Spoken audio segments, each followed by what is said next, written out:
I'm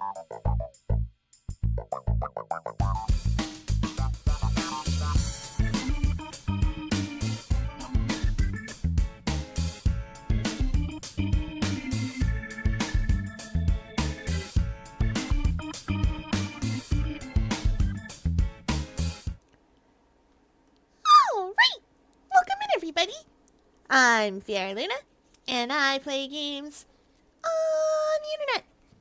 If you're new here, thanks for stopping by. And if you've been here before, welcome back.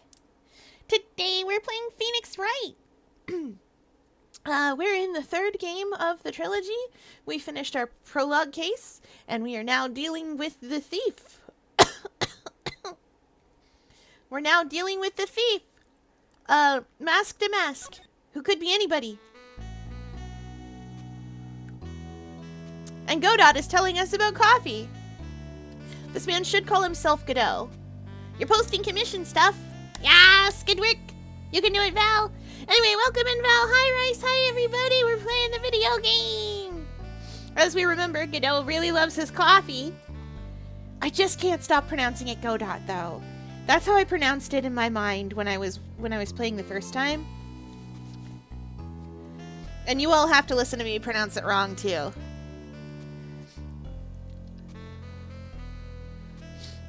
Nobody's gonna pay for this stuff, it's bad. Fight me. Stop saying that about your own art. Stand behind it. I think it's worth it. And people will make their own decisions. If they like it, then they like it, and if they don't, then that's not the end of the world.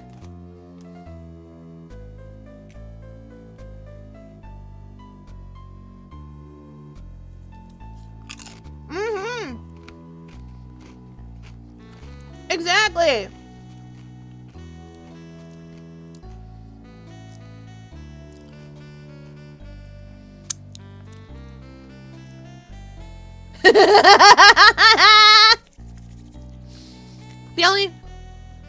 Don't worry, just make sure they're not an art scam bot and then you're all right.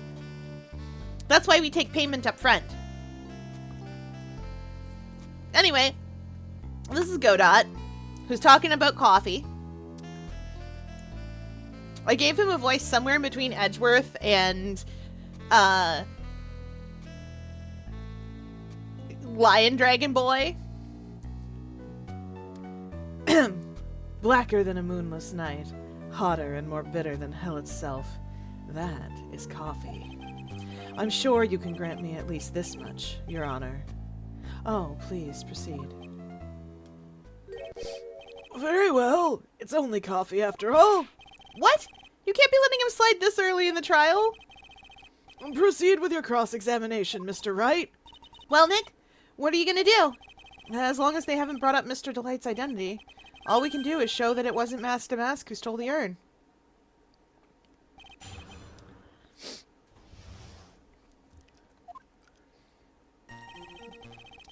Mask to Mask is a master thief that started his crime spree 6 months ago. Tell me more. Have you been involved in the investigation from the beginning? Yep, nobody knows more about the thief than me, pal. It's true, I'm a Zvari, author on thieves. An author? He's written books about thieves? I think he probably meant to say authority. That's a kanji pun that didn't translate. They did their best.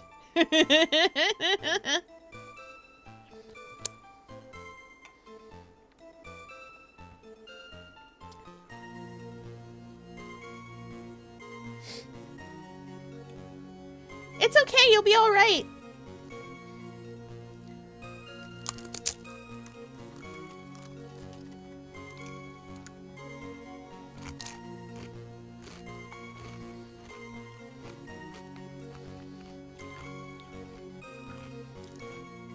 Truth be told, they're probably waiting.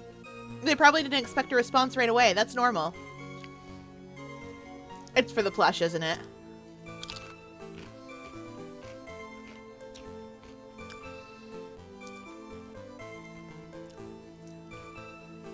Yep. You're gonna have your own plush, and you got it with your own dollars. I think he probably meant to say authority. Well, the fact that this guy can slip through even my fingers shows how good he is, pal. It's easy when those fingers happen to be butterfingers. So nobody knows more about the thief than you, huh? You got it, pal! Except maybe for the thief's mom, that is. But isn't there someone who knows even more about him than the police? Aw, you don't mean Detective Zvari, do you? Who is this person? Zvari? He sounds German. His name is Luke Atme, sir. I guess I shouldn't have made up such a silly name for him. What the heck? I guess he's not all that famous after all. Anyway, it's true that he did manage to retrieve the last item the thief stole. Oh, I see. It seems you're not to be the expert you claim to be. It looks like the thief is playing with me even now. He's so confident that he sends a calling card before he even commits the crime.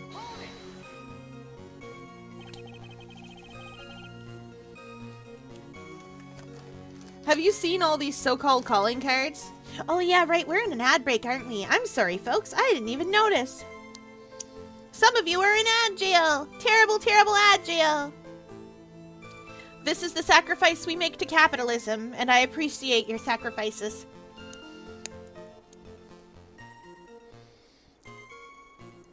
You have placed time on the altar of capitalism, and it hopefully will give you entertainment out of it. Wow, when I say it that way, it sounds weird. Kind of spooky.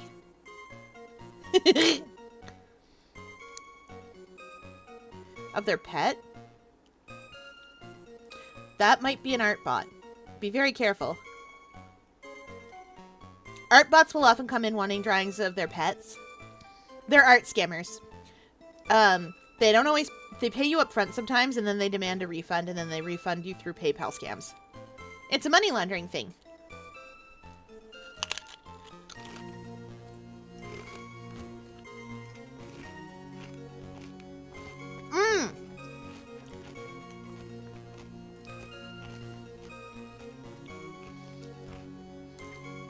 Can I have a drawing of my pet? Oh, sorry, I don't do furries. Not that kind of pet.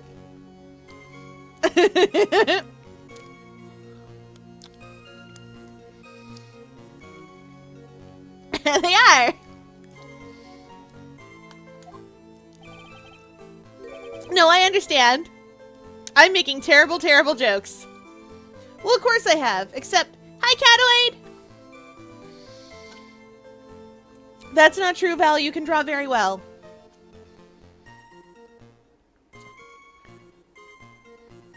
Need I remind you that I put my best efforts into doing that in 10 minutes? Yours came out looking like something, and mine came out looking like a child's watercolor. Of course I have, except the person in charge of the treasure exhibit never brought their card to the police. So I didn't see this one until after the crime occurred. Well, that's because Detective Atme stopped Miss Andrews from taking it to the police. Was the calling card that Lordly Taylor received authentic? Well, all the cards have one common identifying feature, but we're not releasing that information to the general public. But you're absolutely certain that this card is real? Gumshoe can't say it out loud, but I bet he's talking about Master Mask's emblem. All of the murders are definitely being solved. It's true. I don't even know if there wasn't even a murder in this case. Nobody's dead. Side note, did you know, so far, nobody's dead. Which is weird for a Phoenix Wright case. We're just looking for Amy Faye's, we're looking for Amy Faye's Sacred Urn. A non-murder case, I know. Our first case was a murder case, but this one here, no murder to speak of.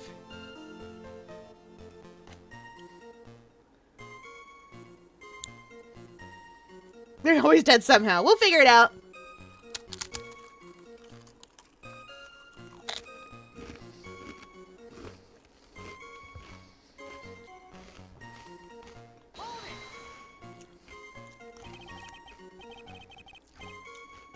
his 5th heist, and your 5th screw-up, huh? Phoenix! Objection, pal! That ain't fair. Maybe you could say I screwed up 4 times. But those last time wasn't my fault. I didn't know about the calling card this time. You of all people shouldn't be chuckling about this, Detective Gumshoe. I just want everyone here in the courtroom to know something. If you ever get a calling card from this guy, don't call some stupid private eye. Call your local police right away, got me? Wow, it looks like he's really got it in for Detective Atme. His pattern is to always go after only the most precious art pieces. Private eye, you say? Like a Gemini?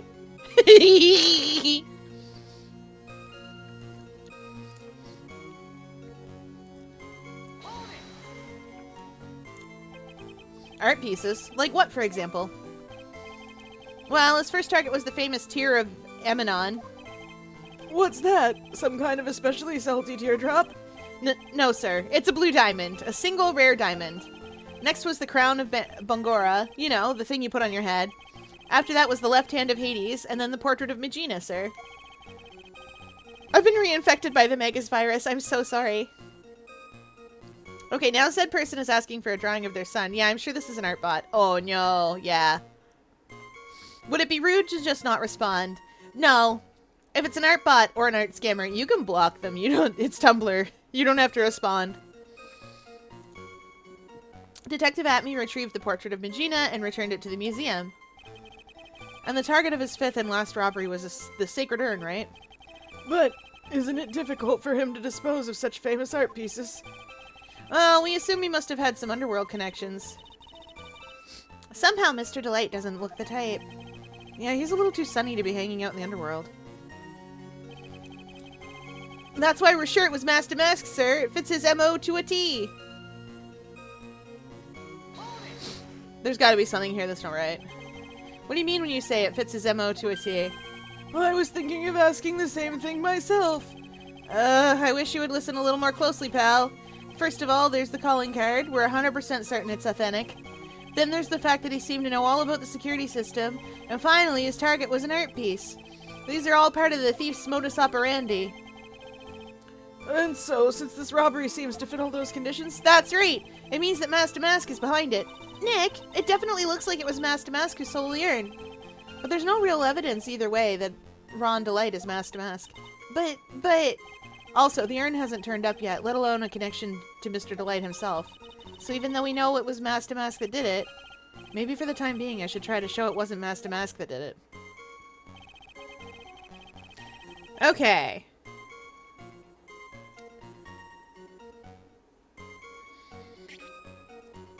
What have we got in our court record?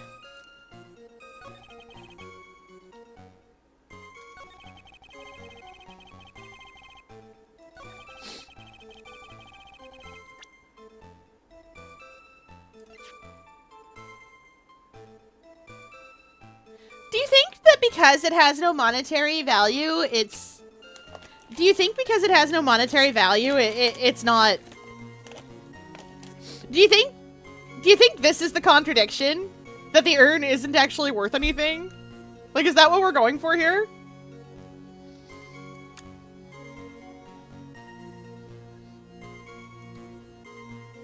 Yeah.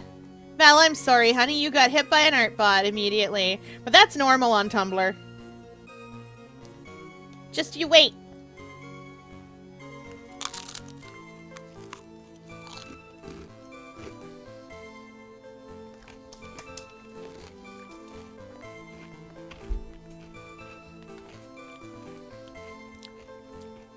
You'll see.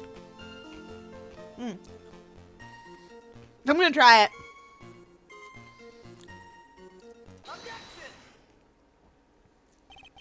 Can I ask you a little something, Detective Gumshoe?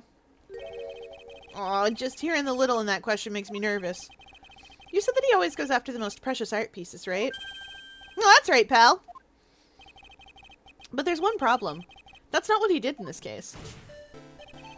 The supposedly priceless urn doesn't exactly rise to the level of precious art. Well, what do you mean? Nick, how can you say such a terrible thing? No, I meant from a financial point of view. I mean, it wouldn't fetch a good price. Well, Prosecutor Godot, what's the value of that urn? The appraisers I spoke to said they couldn't attach a price to it, and I mean that in the worst sense. So in other words, it was not the kind of item that Mask to Mask would normally go after.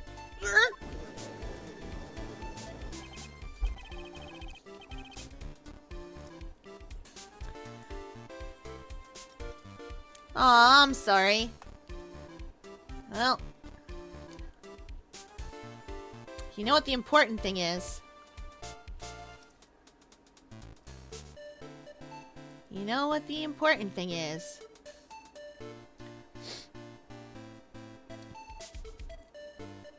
Is to go find...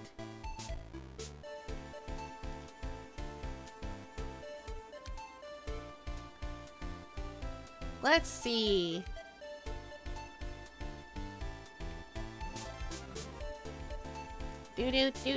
Do. I'll never find it.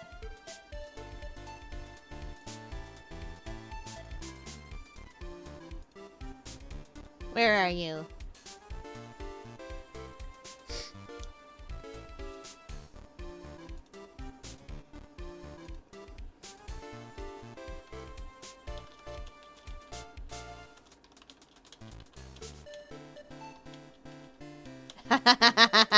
What am I doing? Secrets!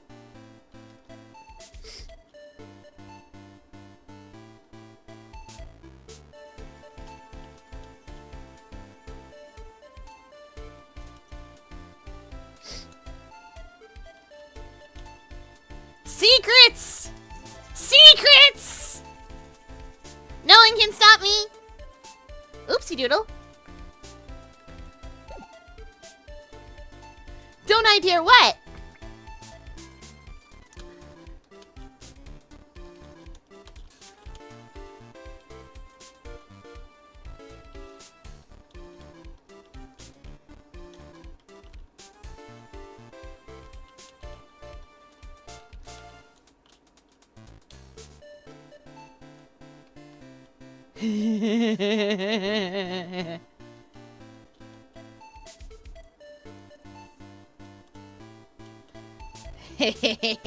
No one can stop me.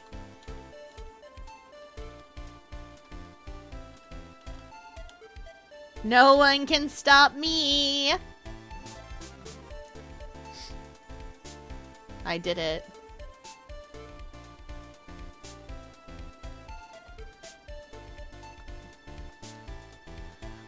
If I understand you correctly, Mr. Wright, you're saying that the theft of the sacred urn was not the work of Mask to Mask. Yes, that's what I'm saying. Actually, all I did was point out the contradiction. The argument made itself, but... Well, first of all, we need to get this issue cleared up. Was the last robbery the work of Mask to Mask or not? What do you have to say about this, Mr. Godot? This coffee here, it's my own special blend. I call it Godot number 107. I'm trying to decide whether to cut down on the acidity or the bitterness. That's the only thing I've got on my mind right now. Mr. Trite. What? If you're really a man, you should clean up your own mess. Sorry, but I don't get what you mean. If you're saying it wasn't Mask to Mask that stole the urn, then it must be someone imitating Mask to Mask's methods. A fake. A fake Damask? Fake Damask? That sounds so ridiculous. But I like it. Now, before I decide on my coffee, I believe some proof is in order, Mr. Trite. Proof that the person who appeared at Lordly Taylor that night was actually a fake.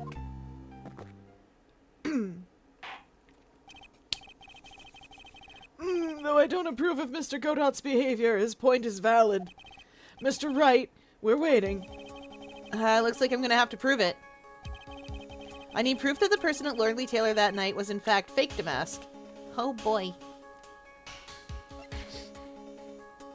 Nope.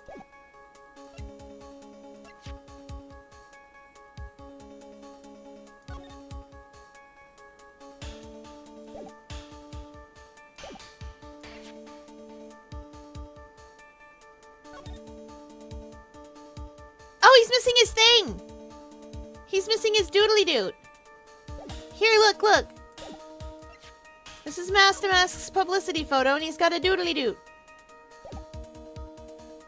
A thingamajig on his neck. The doodly doot's gone.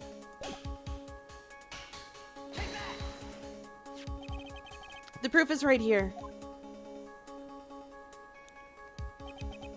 This looks like a photo taken by the security camera. But if you look closely, you'll notice something peculiar about it. Fear, how to stop being nervous over commissions. Help! I'm new. Help! I'm new. Help! Yeah, doodly doot. It's the best clothes item. Right up there with a thingamabob and the whatcha-widget. Not a whatchamacallit, though. That's not something you wear. A whatchamacallit is something that you're handed that does a job. Give me the whatchamacallit is the thing that you will call for. The whatcha-widget is something that you wear. Very scientific terminology. High fashion. Extremely high fashion. I've decided that Godot needs to sound at least a little bit, in as much as I can manage, a little bit, how you say, sultry to match his music. I don't know how that happened, but here we are. Huh. Well then, why don't you go ahead and show us what it is? Go on. Use this pointer and show us just what about this picture is so peculiar.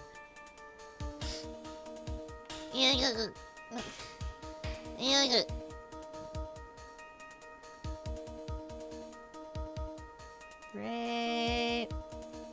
No, right there. That's close enough. That's right here, of course. You mean Master Mask? I have here a piece of reference I'd like the court to take a look at. Isn't that the publicity photo I bought this morning? The problem I have with the security camera photo is the brooch on Master Mask's chest. A breach! Here! Bailiff! Get my steed! We need to retreat at once! A brooch, Your Honor. It's a sort of clasp for holding one's cape on. Oh, a clasp, eh? Ah, I see now. But the Master Mask in the security camera photo... Ah!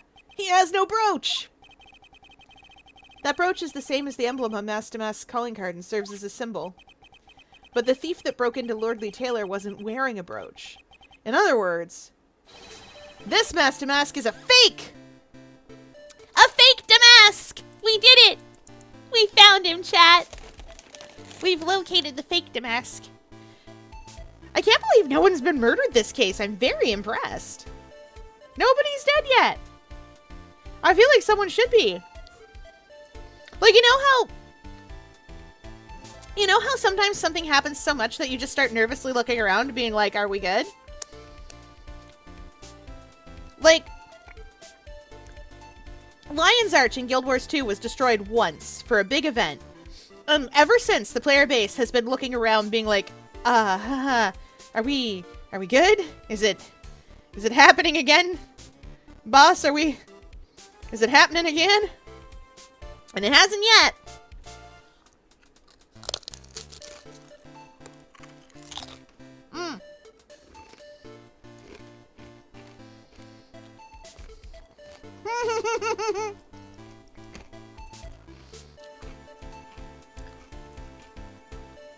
The only thing murdered was the case that was holding the stolen item. And Maya's ability to make boxes.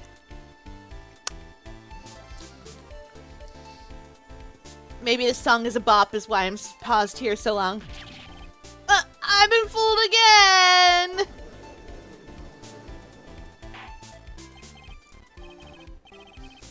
I also spent my entire first playthrough of Monster Sanctuary thinking that we were going to be betrayed by somebody and it wasn't going to be as, like, sweet and cheerful as it was. But Monster Sanctuary is legitimately exactly what it says on the tin. There's no secret darkness. Well, I mean, there is a secret darkness, but it is actually the villain. Like, when people tell you stuff, excepting one case where the villain is telling you stuff, they are actually telling you the truth about their motivations and the people that they are. And I really like that. I'm gonna play Monster Sanctuary with you guys on stream, by the by. In case you're curious. I have... Yeah! Like, there's no twists in this... Well, okay, that's not true. There's one twist. But you'll see it coming 10 million miles away. And if you're genre savvy, you'll see it instantly as soon as you meet the person who it's related to. But I did spend my whole time... So... It is not spoiling anything, because the intro to the game literally tells you. It is not spoiling anything to tell you that there are 4 spectral keepers, and they have special monsters that are theirs. I spent my whole time being like, one of these guys is going to betray us. That is not true. Every spectral keeper is exactly what they are. They are what they say on the tin. Leonard is a kind of like haughty, I'm better than you because I'm older and really good at everything I touch. But also I'm secretly kind of sad sometimes because like, and I'm really trying to just like bury that under being the best at everything. Julia is absolutely as sweet as she is. She's like, my grandma did a cool thing once and I'm gonna do a cool thing too.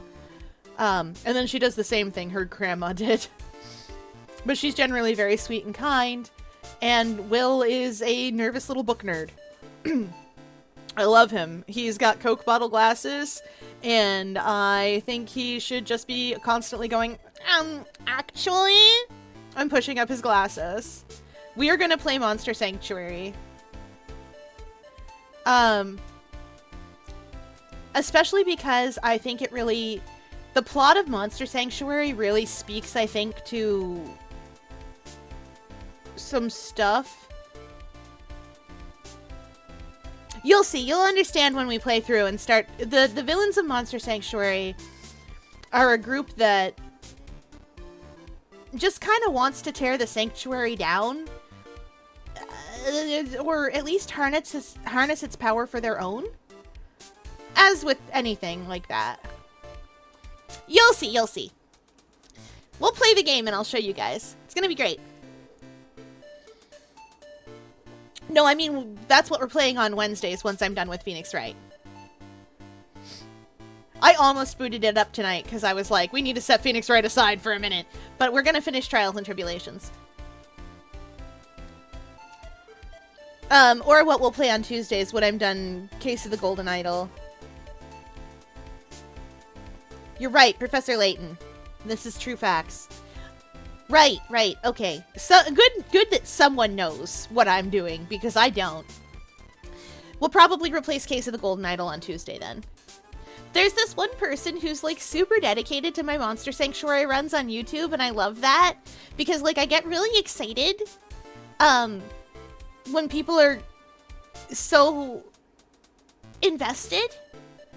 Cause like my whole point was, if I can make literally one single other human person happy on the internet, if I can give them a single moment of joy, that's a moment of joy they didn't have before. I forget that you take stream notes. I regularly forget, and I'm like, how does Val remember these things? Because you have a document. Right. Order! It's true. Undeniably true. Detective Gumshoe! How? How could you have overlooked this? I'm sorry, sir. I don't know how I... Hey now. If you're gonna have a pity party, invite me too. Mr. Godot, you deserve some blame in this too. How could you have overlooked such a large brooch? Huh. The brooch you're talking about? Do you mean this?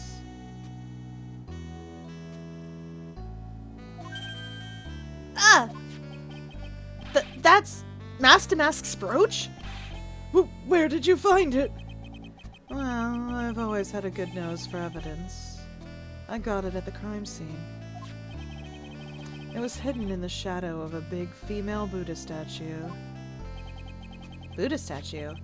He must mean the Amy Faye statue. That's a lemon with a smiley face, actually. I think if I had that, I could shoot it at an enemy, and the enemy would take damage. Maybe 1 damage, maybe several damage. We don't know. I don't know. I don't know how many damage a Mega Man bullet does.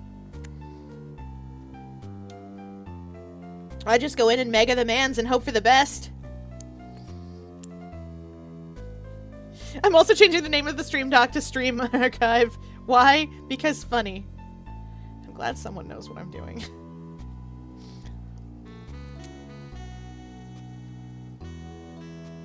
It's true, we've got a lot of games to play through. Monster Sanctuary isn't a long game, but it is a Metroidvania. And it does have randomizer and Nuzlocke options, which I like. Yeah, I feel like Lemon is 1 damage. I feel like the oh no. I'm eating oysters, you see? Because staff let me have them.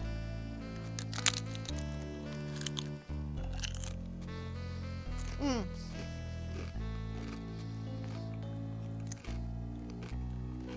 Mm-hmm.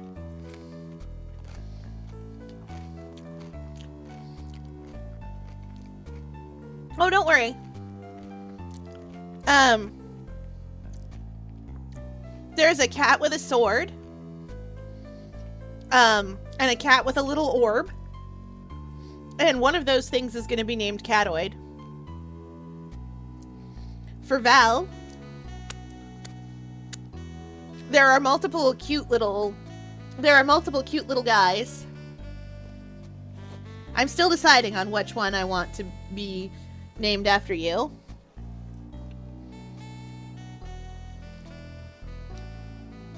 Yeah, I'm still trying to figure it out. There's a lot of little guys. I considered naming a Blade Widow after you and making, and trying to make a bleed team. Because I can do that. You guys will understand what that means when we start playing. Just know that this game has 2 forms of debuffs. And 2 forms of buffs. It has, and they're removed in 2 different ways, usually. Bleed is a harmful effect. It's not the same as a status effect. Yeah. So imagine if in Guild Wars 2, there were, you had all your buffs and debuffs, but like 4 of the buffs and debuffs were just not counted like that. They were special and counted as their own separate thing. But yes, it is a damaging status. Ooh, I could put a little bat in there. Okay, I got a plan. I got a plan for this party, you guys. We know what we're playing. Why didn't you tell me about that, sir? Oh yeah, add Dr. Robotnik's Ring Racers. I got little guys for it. I don't know how to add sprites to it, but I bet there's an internet to tell me how to do it. And then I will. You can make teams based off those 4 special ones, though you usually pick one of the 4 special ones. The 4 special ones are Bleed, Wound, Tether, and...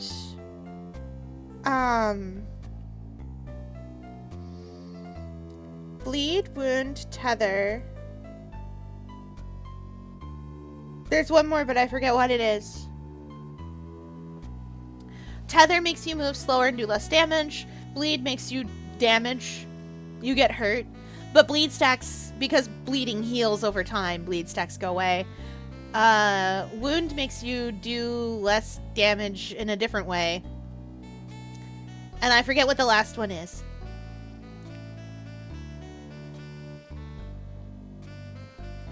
Oh, I'll get the hang of it. I know what a WAD file is, so I'll figure it out.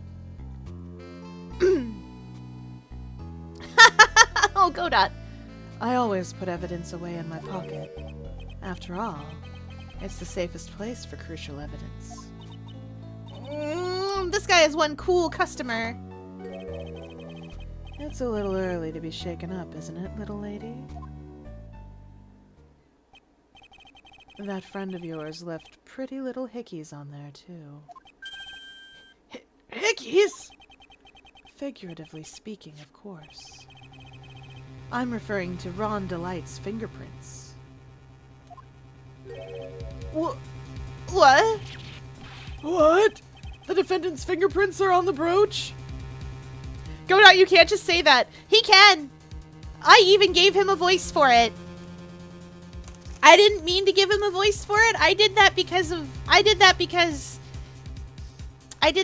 I don't know if you've noticed this, but this man drinks a lot of coffee and has a very smooth jazz sound. But, Godot, you can't just talk about things like that when I'm using this voice for you, sir. You can't just say that. It is, once again, pronounced Godot. I keep saying that, but I'm never going to pronounce it that way. You can't say that, man. You're going to make me sound weird. So help me, if this man uses the word daddy in a sentence, I'm going to die. Instantly explode.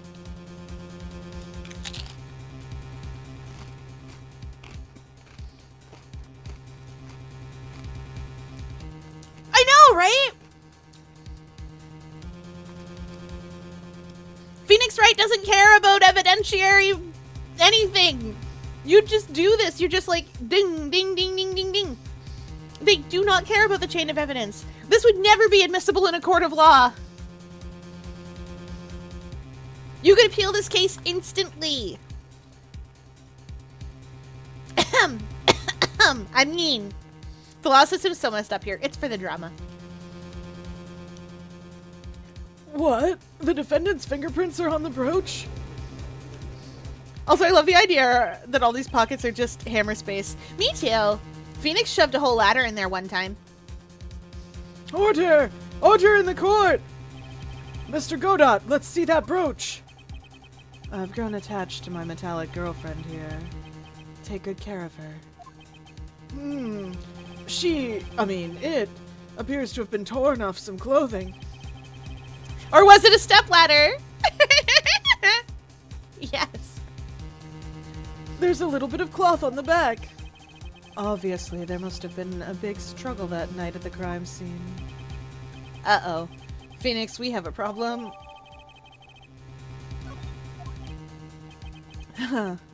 You mess with Godot.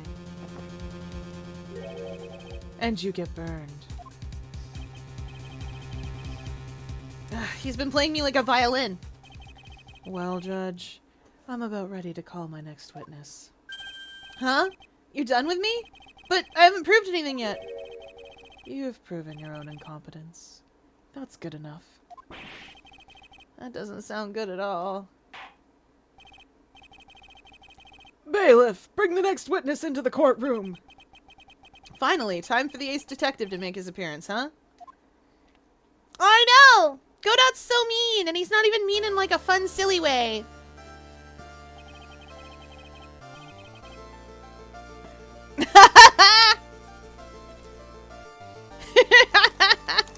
I'm trying so hard.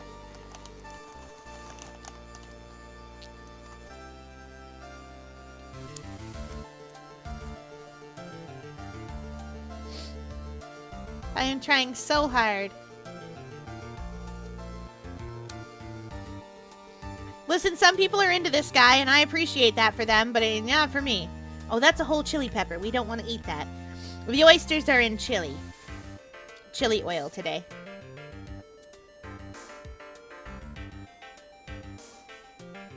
Staff did this to themselves. Uh-oh. That's too much chili oil. Ah. Oh.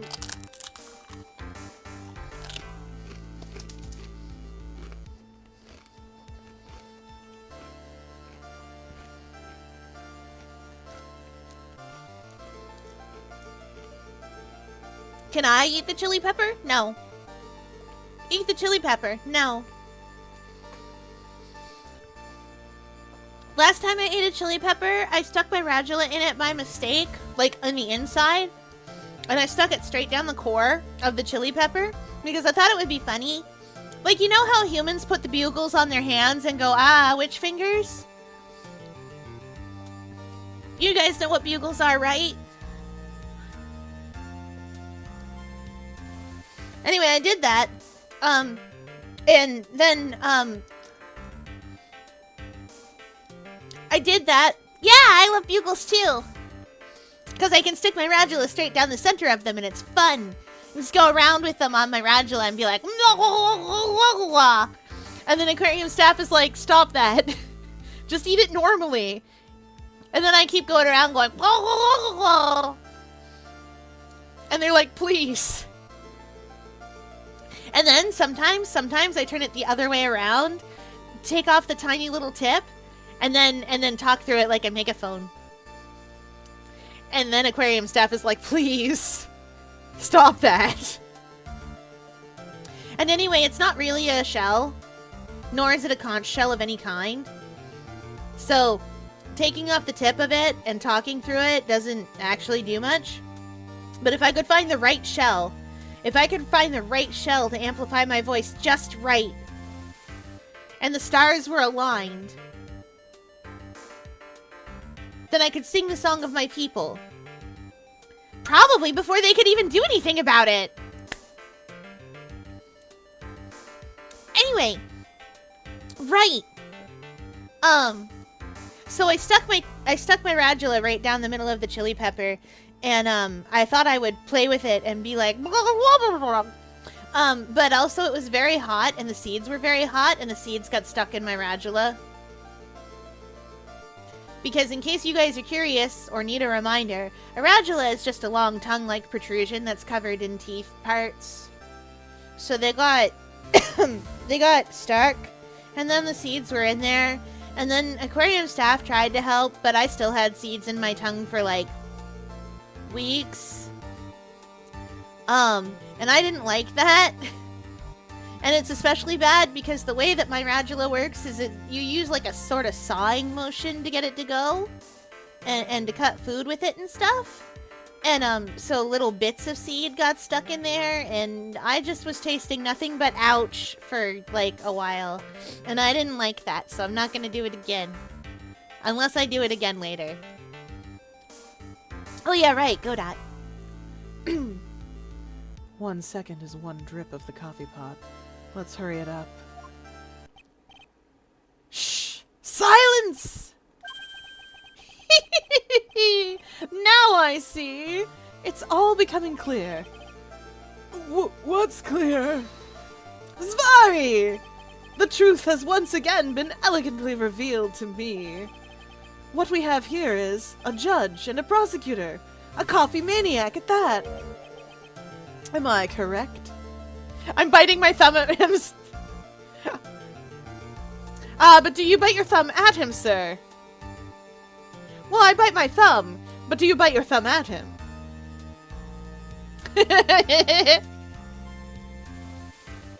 Well, I engage in discourse. But but my post is a call out.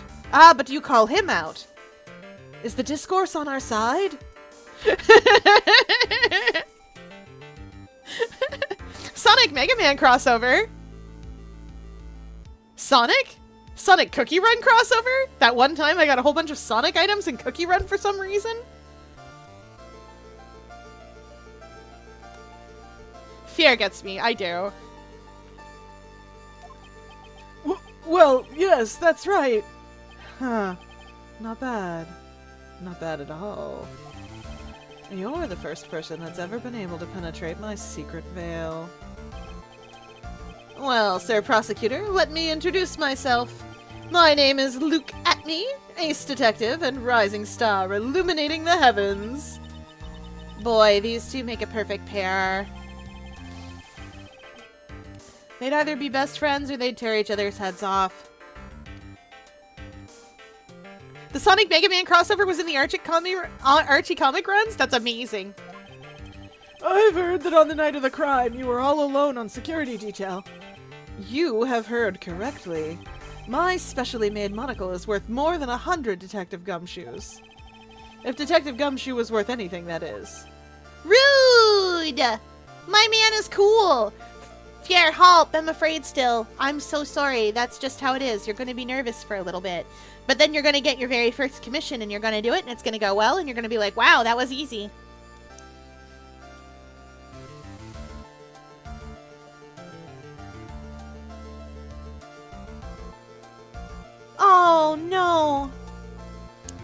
We hate when the comics are canceled before the story's done. DC does that all the time with their reboots. I get scared to invest in anything that they're doing in their regular runs. Because, like, I'm not going to find out. I'm not going to get to know the end of the story. They're going to cancel it for New 52 nonsense. No, $5 per icon is where you want to be. Val, never lower your prices. Especially not right away. No, that's the depression talking. Don't be afraid like that. That's the depression talking.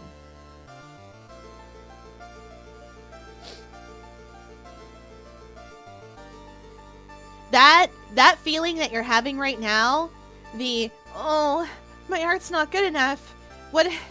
It's not going to be good enough, and I'm not going to make any money selling it, and I should never have done this. That feeling that you're having right now, that one that I just described by saying those things out loud, that's normal.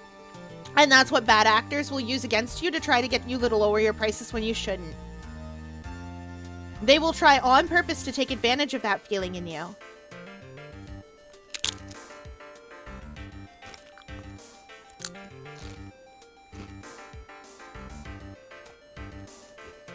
Oh.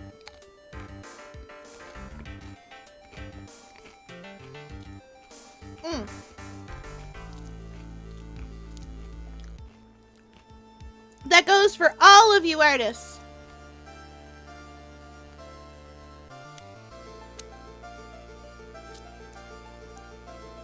I love that. Whoever wrote the Archie comic run for Mega Man knows about I Can't Defeat Airman. I should hope they do.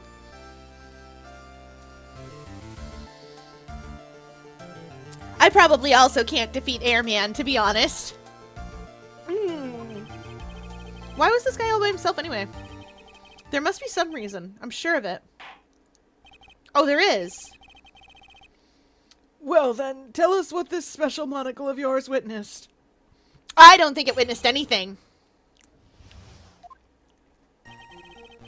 It was approximately 1 o'clock in the morning, just after the date changed. That's when my nemesis, the infamous Mask the Mask, dancingly descended upon me. Just as I began to turn, the coward struck a fierce blow upon my noble head. Darkness swallowed me before I could land a single strike, and when I awoke, he was gone.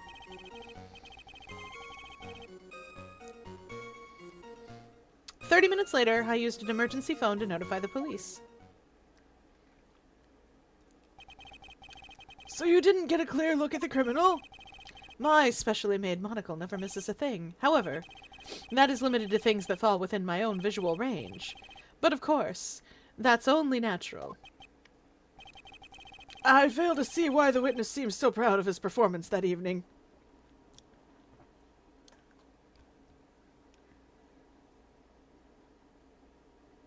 There's also that song that came out around the time of the Airman one, and it's Crash Man, and I shall not inform of its plot because, ew.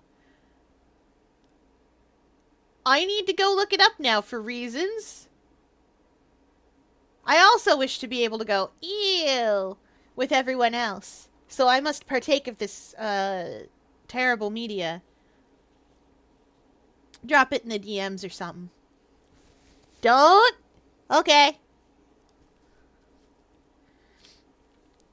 Fair enough.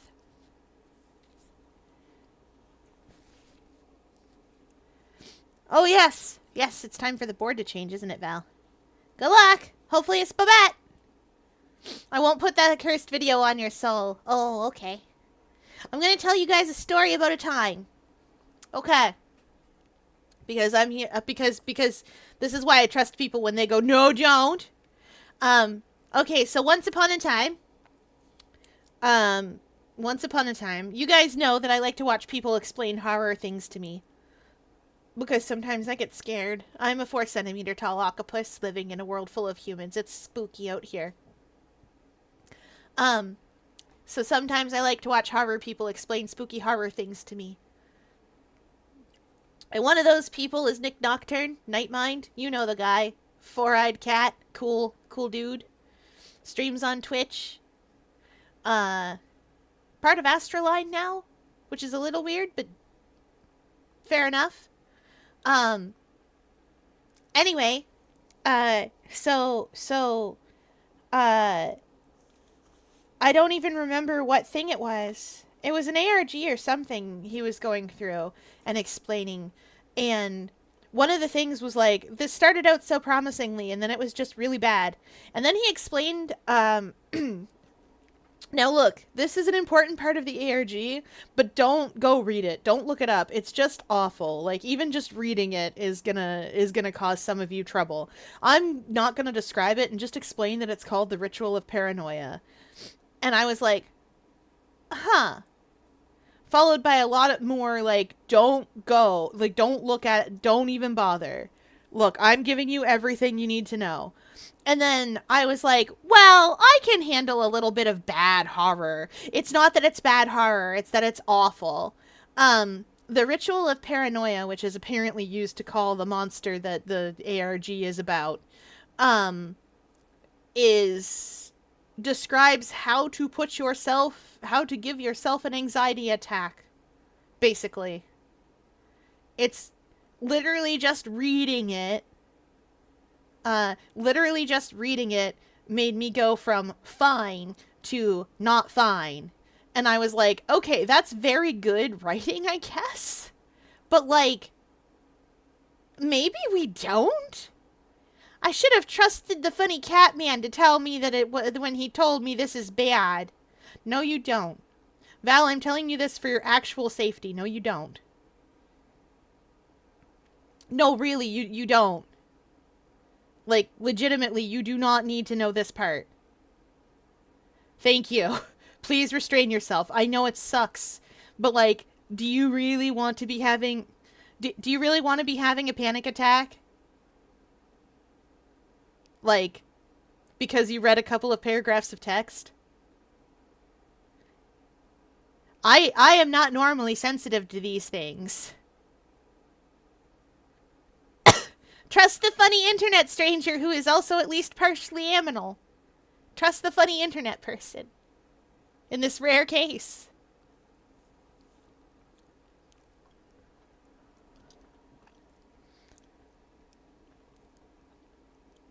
Anyway. Yeah. Better not. You'll be sad later. This is like how sometimes I warn people not to watch horror movies, where I'm like, don't watch horror movies, and they're like, don't watch that particular horror movie, and they're like, oh, I can handle some spooky stuff. And I'm like, no, like, it's not spooky, it's just bad and edgy and weird and gross. And they're like, oh, I can handle that, I've seen Hostel. And I'm like, yeah, I know, but, like, it isn't... Even Hostel has the bare bones of a plot. This doesn't even have that. Don't go do that. And then they'll come back and be like, why did you even mention that movie exists to me? And I'll be like, I told you not to. I told you not to. I literally said don't do it. Wimp, never watched a horror movie. It's okay. Horror is not for everyone.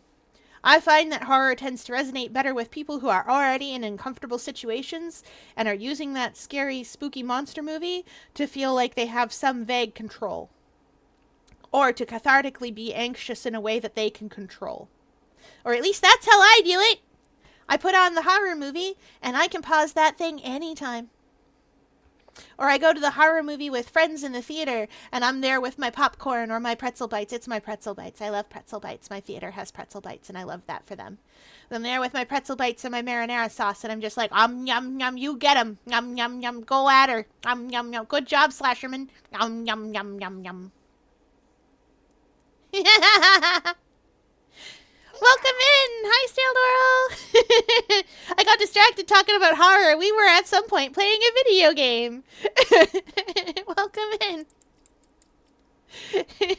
We're solving murders. Oh no, what a cute little avatar. I'm gonna level with you. When I saw that Abby, I was like, ah yes, a Kachik. But that's because it might be Neopets pilled a little bit. I haven't been back in ages, but like that was my childhood, most of it. Alright, we hydrate as chat demands. A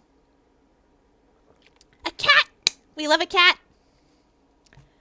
And then a big stretch. Did the sound alerts not go off for you guys? Big stretch. Because they didn't go off for me either. Excuse me just a moment. No, not that. Scuff makes the stream. We know this. I bet there's 2 things I can do here. Let's try that. And if that doesn't work, I know what needs to happen. Okay, hit me again. We also hydrate as chat demands.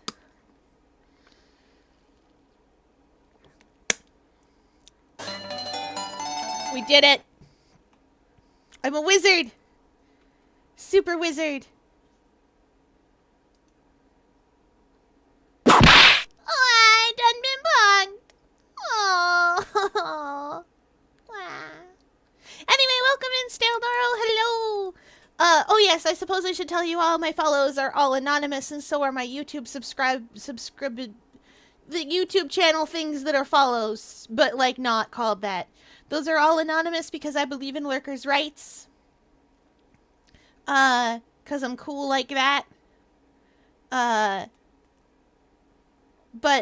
nevertheless, you guys know the drill with follows. They help support the channel, and the more of them that I have, the more of them that there are, the more aquarium staff says I can do of this stuff. And instead of them making me do a job. Fier Luna, brackets radical. Backwards baseball cap and skateboard and everything. She is radical. Yes. I've got this crazy idea that people should have their needs met and taken care of. That we should have some sort of social group that does that thing that I said. How are you, my fellow youths? Now we know I'm practically a grandmother. I am 4 centimeters tall! I was playing the collection of Ace Attorney on PC a while back, but I need to continue it, lol. Oh no. This is the DS version specifically. The GBA versions were never really brought over here. But I did play them on a bootleg emulator and I liked that a lot. So here we are. You can hear the tech, you can have the Tech Deck skateboard. Oh, I loved those. Staff wouldn't let me keep them though because they didn't like me having wheels that I could use. Because I got places too fast. Can I have a pink skateboard? Yes. I got places too fast on them. And they were like, you can't keep running around the aquarium like that. And I went, I can! Anyway, actually, I want roller skates. Barbie roller skates. We did it. Just imagine Lil Val zooming around in roller skates. I do now. Okay, right. We were playing the video game. I fail to see why the witness seems so proud of his performance that evening. Well, Sir Old-Timer, let me explain. We are not speaking of any ordinary thief, but the king of the thieves, the great Mask to Mask, my arch-enemy. That is what my instincts and my years of experience tell me. Very well. Proceed with the cross-examination, Mr. Wright. Oh, Luke at me.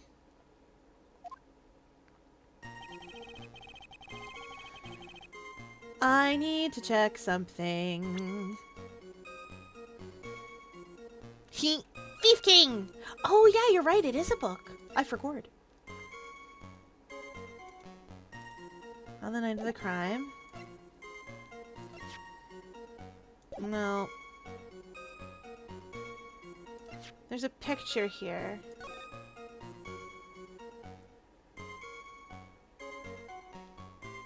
Okay, that's approximately 1 a.m. Okay, fair enough.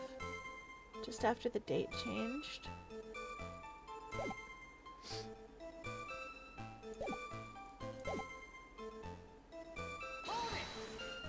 Pierre, now Savvy wants to know about the panic attack inducing ARG thing. Why do I do this to you people? Why do I do this to all of you? I want all of you to be safe and happy. I'll see if I can find the video explaining it. I would prefer to find the video explaining it and give it to you so you guys can all listen to a funny cat tell you things. He's very fancy. Speaking of cats, there's another cat. I like my horror explained to me by strangers on the internet so that I don't have to be scared directly. So sometimes I go look for people like Inside of Mind and Night Mind, aka Nick Nocturne. And then I go listen to them tell me about it. Catoid, obviously. Yes. I'll find you the ARG it's part of. The explainer video that I got it from. So that would be 1 o'clock on the morning of the 12th, correct? That's an impressive deduction, Sir Lawyer. You were on security duty that night. Where exactly were you at the time? A penetrating question. I was in the basement warehouse, near the computer. Near the computer, huh? So then you weren't trying to remain hidden, I take it?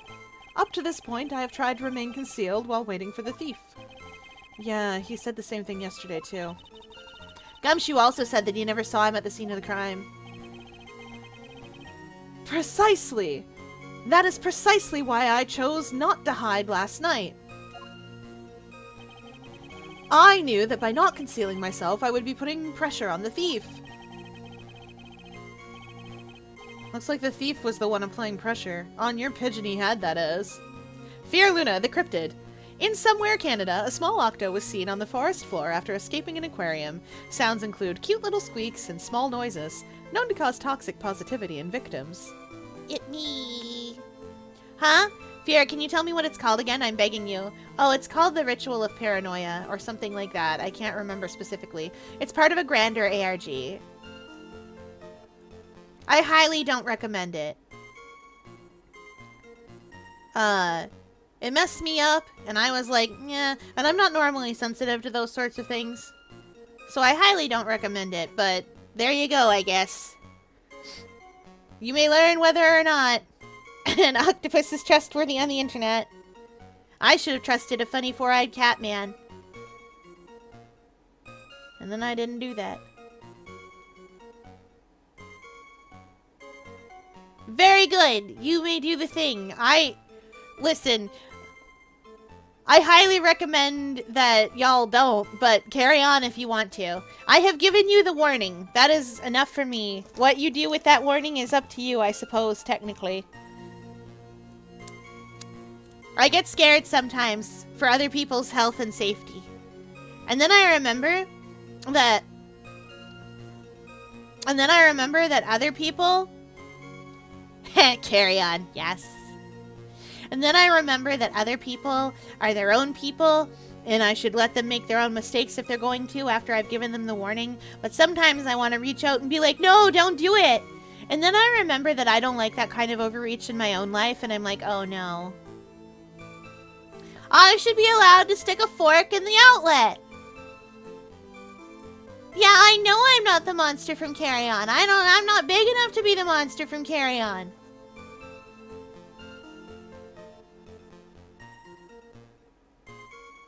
The monster from Carry On wasn't sticking a fork in the outlet anyway. I know! I should be allowed to put my whole tentacle in there and touch it. There's electricity in there and I want it. For me. I don't know what I'll do with it. Probably turn invisible. What do you mean you can't turn invisible? Of course I can turn invisible. I'm an octopus. Well, okay, invisible isn't quite the right word. It's camouflage. Because of the chromatophores. I can definitely turn invisible. Ugh. It's close enough to the same thing. Invisible, unseen, those are synonyms. Those are synonyms. No, I'm not trying to say the spice. Rude. You know what a synonym is. Fearlin after notifying chat that of that ARG's existence. What am I fighting for? Yes! I don't remember what the ARG is called.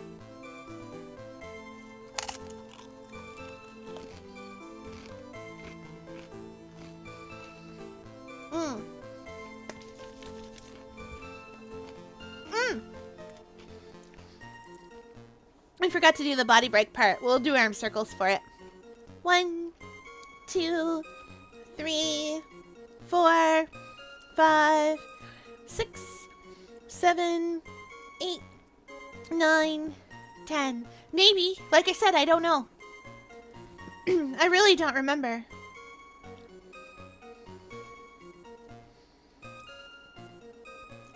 If I was a Magnus avatar, what would I be? The Hunt or the Dark? But all of you are at least a little bit eye-coded. Every one of you. But I feel like the Hunt fits here well. That's what I feel like a catoid would be. Because, like, the Hunt encompasses all your various, like, predatory animals. The Hunt encompasses, like... The Hunt is the fear of predation.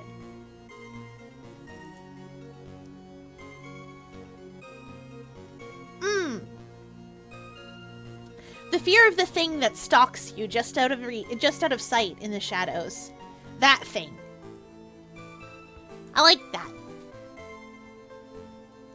Oh yeah, I was playing a video game. How do I keep getting distracted, you guys? What keeps happening? Is it all of you? I forget word sometimes. In any case, that's when my nemesis, the infamous Mask Damask, dancingly descended upon me. Welcome back from the ad, Silveroo! You mean Rush Bike.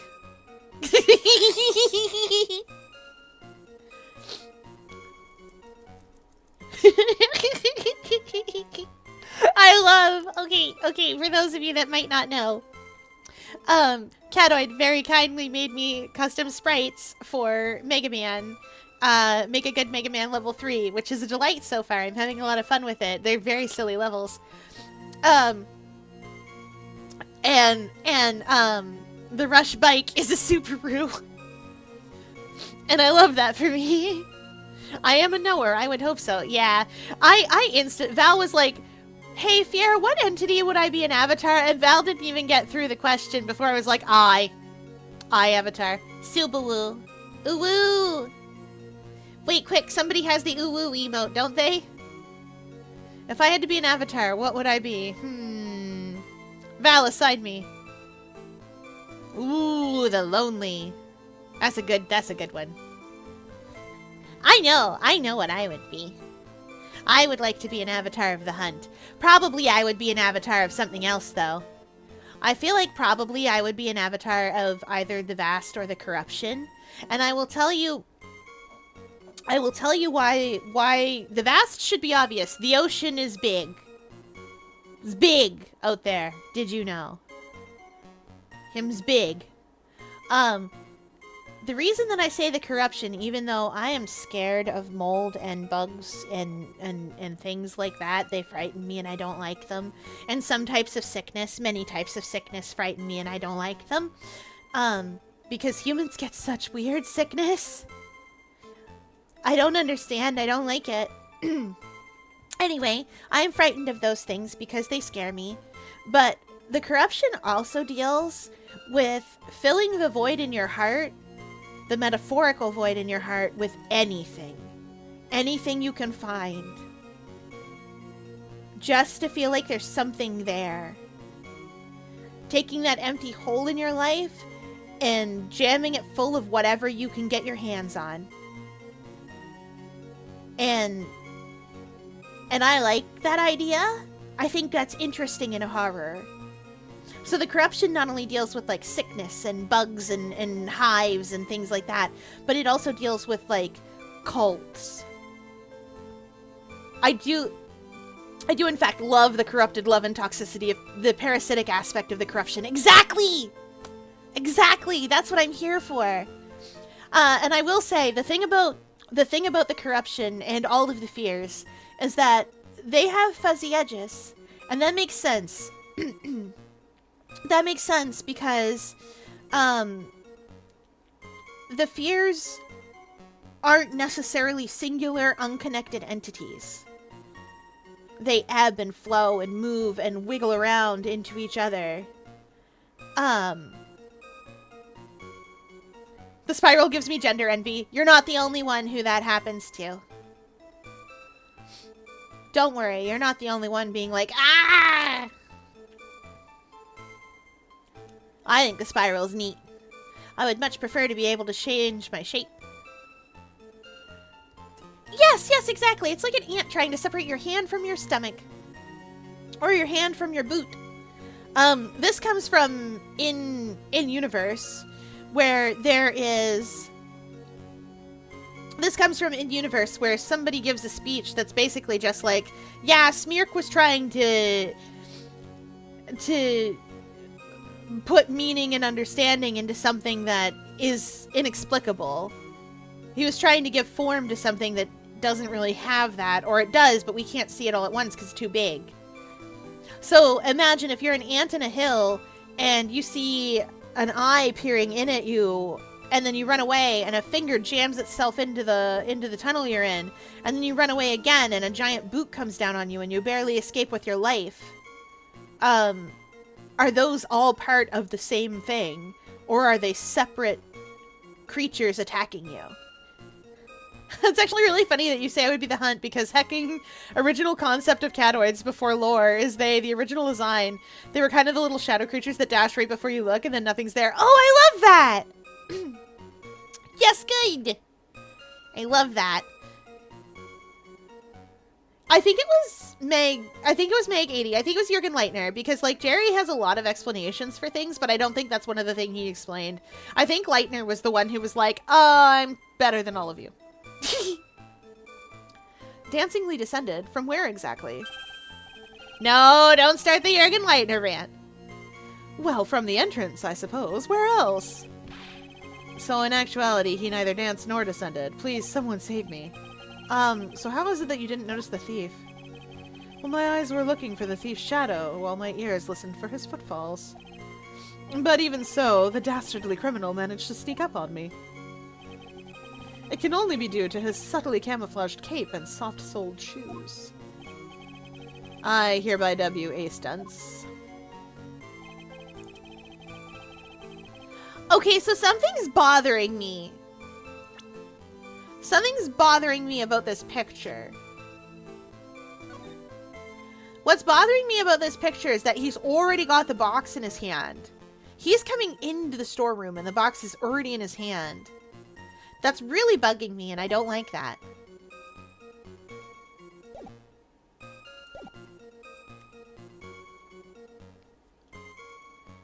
Yeah!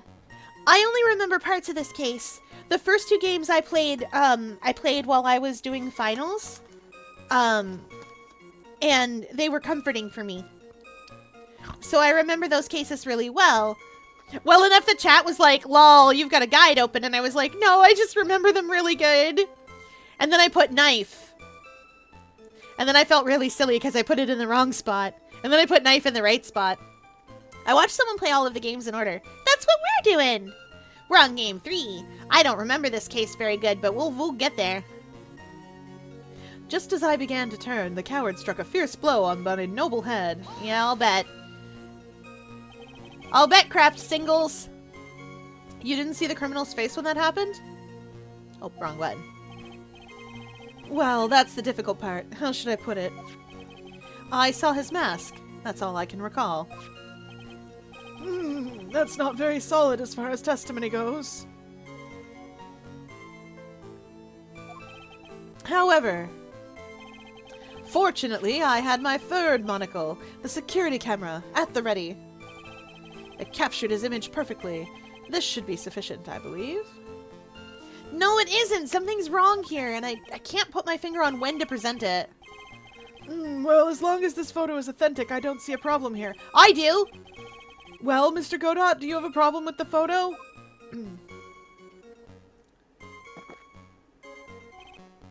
Good. Then let's continue with the testimony. Why ask me? I have a problem with it.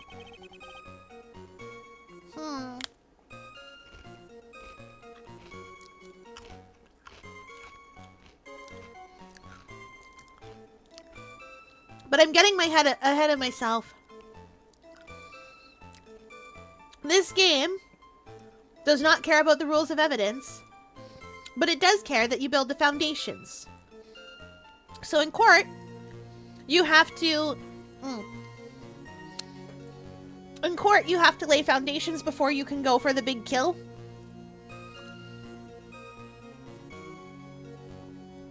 Delicious Dr. Pepper. This is one of those things. Yeah, but I have to... So here's the thing about this. He's not saying anything that photo contradicts. So I have to find somewhere else to put it, or something else to get him to say the thing that's contradicted.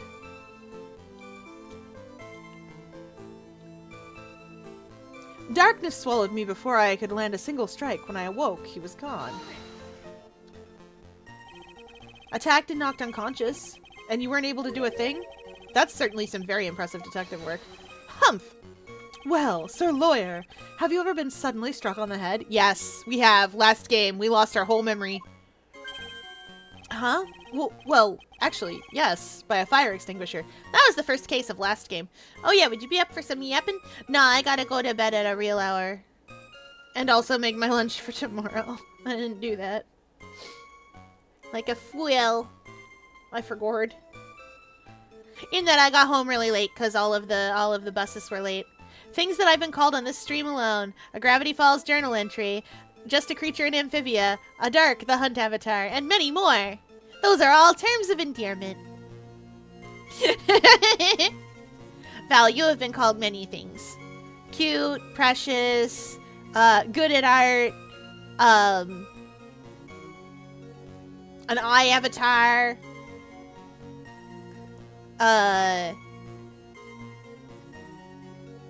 whatever else we called you while we were practicing. Journal entry, affectionate, exactly. I've been a puppet, a poet, a pawn, and a king. Once there was a soldier who carried a mighty sword. They will tear your city down, ole, ole, o Lord. Ole, ole, ole, o Lord.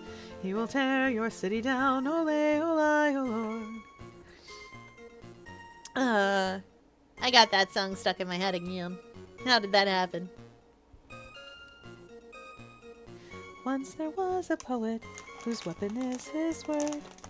He will slay you with his tongue, ole, ole, o Lord. Ole, ole, ole, o Lord. He will slay you with his tongue, ole, ole, oh. Anyway, right, back to munching. I gotta munch my lunch for tonight. Tonight's munchable lunch. Tonight's munchable lunch is oysters, hummus, and jalapeno flavored Tostitos. Because they have those. I know what you're thinking. Oysters don't belong in that sentence. But I am a sea creature. The thing that doesn't belong in this sentence is anything that's not oysters. And yet, here we are. Aquarium staff is most displeased. Because I am eating all of this.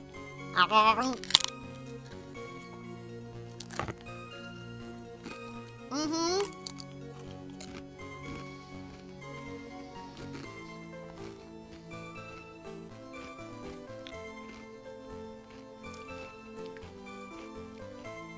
Oh no, I also dubbed you too self-sacrificial for your own good. And for your team's good, too. Well, actually, yes, by a fire extinguisher. And what happened? I was knocked out. And you lost your memory, too. You see, you have no right to look down on me then, do you? The only reason I didn't lose my memory was because I have more brains to begin with. He may have brains, but the wiring to the self-reflection part seems to be severed. Lol. In any case, that was how I was knocked senseless, and then... 30 minutes later, I used an emergency phone to notify the police. Why did it take so long, my man? Wait, hang on.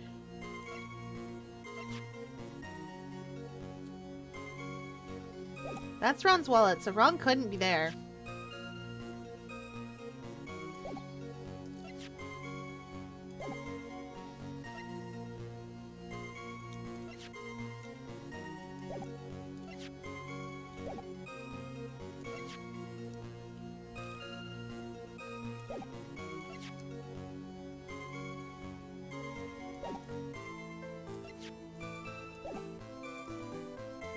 Huh.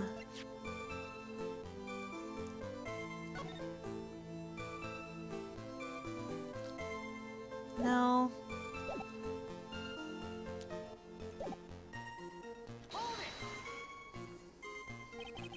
About this 30 minutes, that's important somehow. My silver cord was loosened and my soul fled to the golden halls of Elysium. As usual, I have no idea what this guy is saying. He's saying he was knocked out, but very fancily. I think he's saying that he was out cold. Yeah, Phoenix has it. So, what happened during these 30 minutes? No one can say, Your Honor. That span of time has truly vanished into the ether. Just what is he going on about? There's something suspicious about Detective Atme. How could he not have noticed when the thief came in? Also, he says he was knocked unconscious before he could fight back. But that can't be right. It contradicts the evidence. Huh? Which piece? The real question is, why would he tell such an obvious lie? Wait, no. No, he... Right.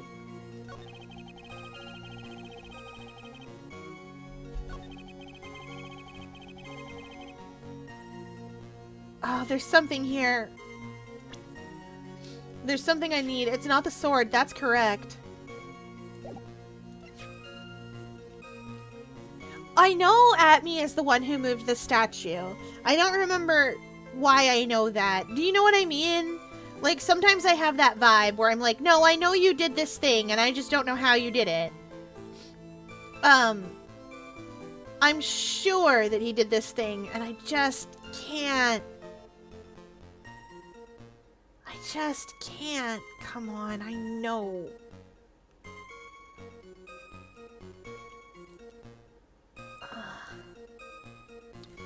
It's not this. I need to present something here, but I don't know what it is. Not the Megatama.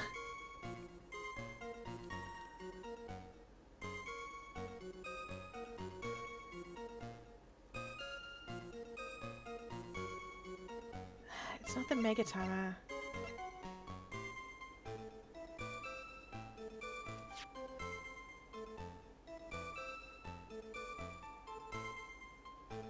Okay.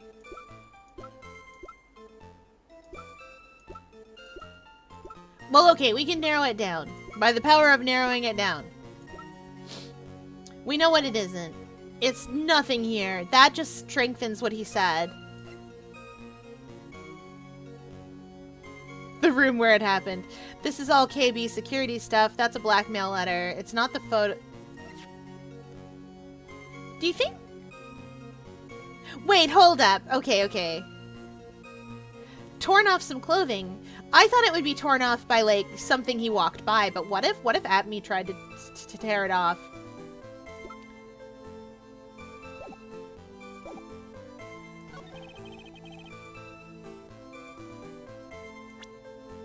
I think this is what we need here.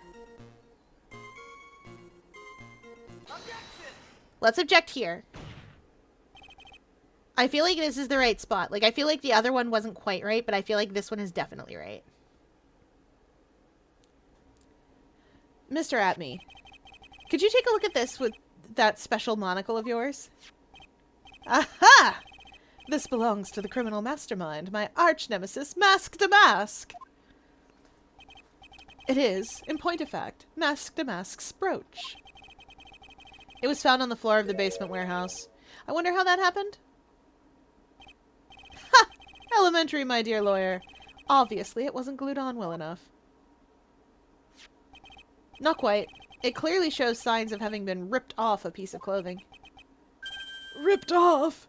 Ah! We can only deduce that the thief struggled with someone that night. That's the only thing I can think of. And there's only one person that was in that position to have the struggle with a thief. The only person that was on security duty that night, you, Detective Atme.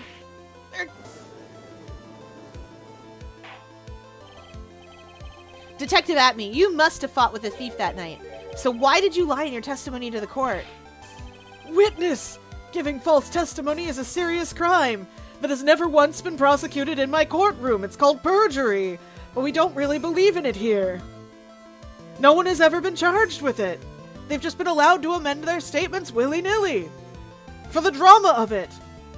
You don't understand. I can't watch reality TV, so I have to do something with my day.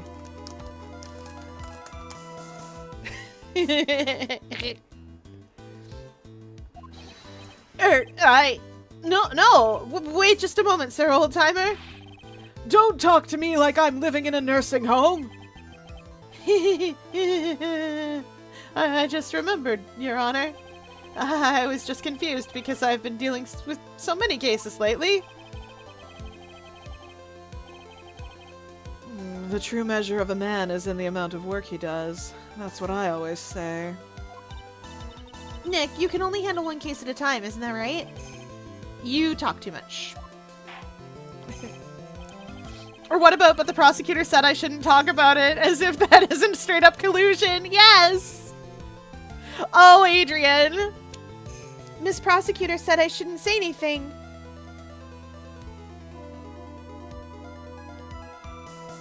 I'm just there like, honey bunch, don't go to jail for that, man. I had, in truth, forgotten that that man was in fact responsible for those things he did. I was all set to be like, ah yes, my client is innocent again. Amazing. And then he wasn't, and I was like, oh, right, I forgot about this guy.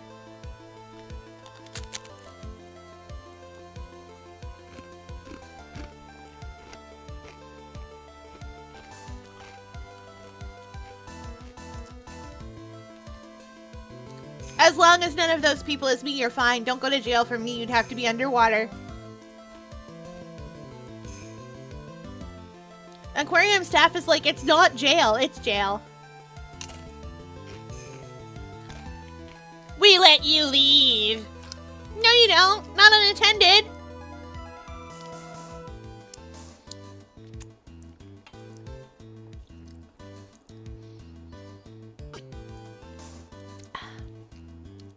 Rude of them. Witness! So are you now saying that you and the thief fought? Hold on. That's quite enough, Your Honor. Excuse me? Save the big questions for the testimony. That's one of my rules. Indeed, I understand. I, Luke Atme, agree completely. Ugh. Luke, stop. Stop. Indeed, it's true that I looked away from the door for a brief moment. However, Luke Atme cannot be so easily discombobulated. Unfortunately, the thief grabbed a weapon from the side and rendered me senseless. A true gentleman fights only with his fists. But they were not enough. His first blow struck true. Bam! And that's all she wrote. So in the end, you did catch a glimpse of Master Mask. Correct! It was during his third crime that he struck me from behind. It seems that my memory has become a tad jumbled, so to speak. Well, that's certainly understandable. I myself always get confused about which testimony goes with which case. That can't be good. Fear, I have bad news. Oh no, are you in prison? Oh yeah, you're in the mod room. You went to jail for me. Lots of you would go to ad jail for me, which is very polite. And I appreciate immensely. We don't do anything during the ad breaks anyway. I just yap about whatever I am doing. I don't progress the plot usually. You guys just get to hear weird things. You should look at the media channel. I'm scared. I'm scared to look upon the media channel. Alright, let's go. I have a Discord about it. What have you put in here?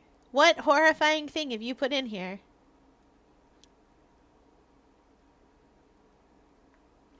Did you put it in general? Because I see some Phoenix Wright Dr. Wily shenanigans.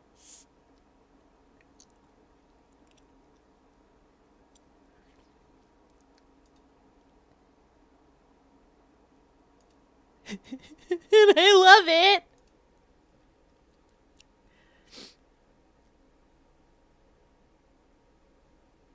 I'm only human. That is Phoenix.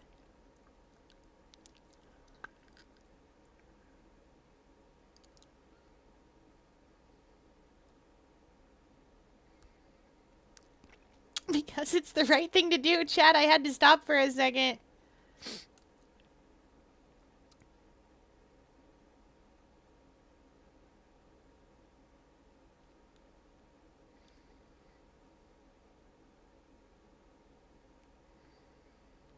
Good job, Phoenix.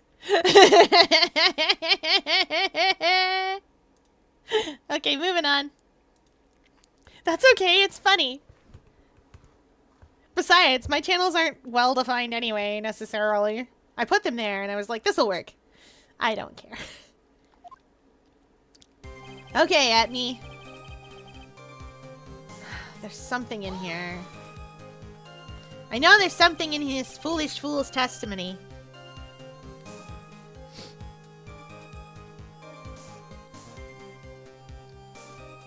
So, why did you look away from the door anyway? Well, in addition to the camera, I had prepared a variety of other sensors as well. The alarm on one of those had gone off, so I had to check the data.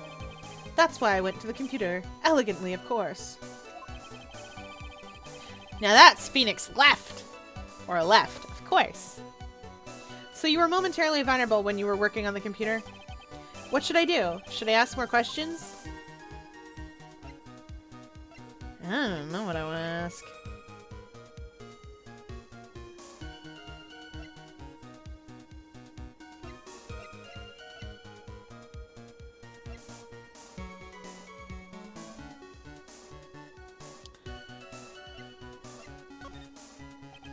So, did that computer belong to Lordly Taylor as well? Correct! Well, except for the program that manages the data. That was especially designed by me, Luke Atme. Yeah, this song's a bop. In that case, he could have easily manipulated the data. What's wrong, Sir Lawyer?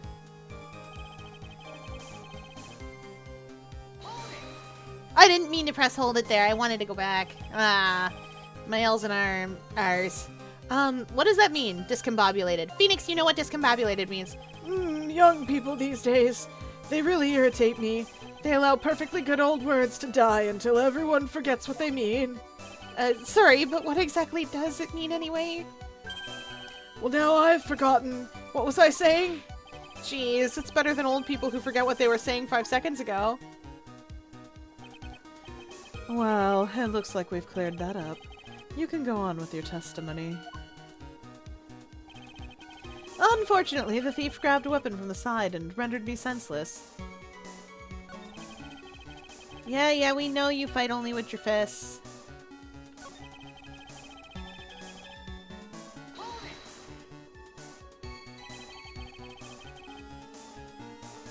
Can you tell us a little more about what happened?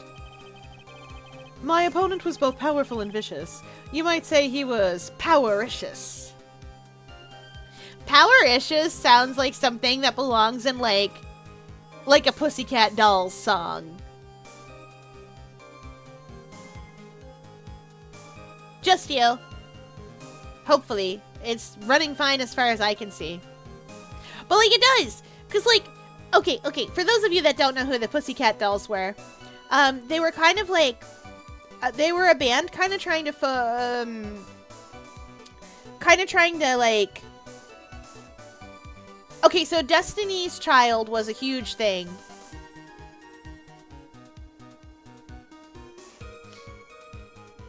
That's a buzz term that restaurants use to describe certain dishes. Yes! Powericious! Yes, exactly.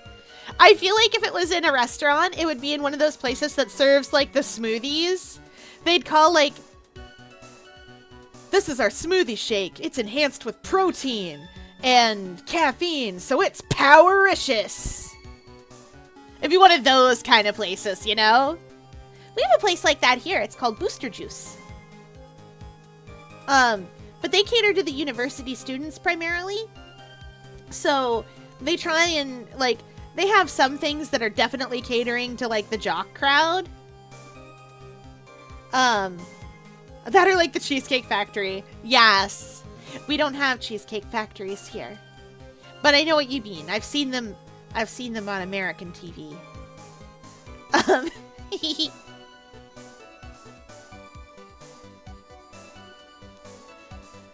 But Powericious absolutely does sound like a food thing. Oh, you know what else? You know what else I could see it being used in? I could see somebody in, like, on Chopped describing it as Powericious. Or, like, one of those food cooking shows, those contest shows. And not the person that gets to stay. Definitely the person who goes home first. Powericious? I assumed the At-Me fighting stance, but a sudden flash of light blinded me. That, of course, was checkmate. My opponent had bested me. What do I do now? Should I ask more about this? Yeah, let's ask about your fighting style. I need to know. New action figure, now with Powericious chopping action. Yes! Oh, I can see it in my mind. It's either a G.I. Joe or a He-Man action figure, and it's dressed up as a chef, and it has a big butcher knife. You get me. If he's a G.I. Joe, they call him Chef. If he's a He-Man action figure, they call him, like, they call him Butcher Block. Actually, Butcher Block works for both of those things. They call him Butcher Block. Perfect, we did it! Sell the toys! Quick, somebody call Mattel, or whoever makes those toys these days.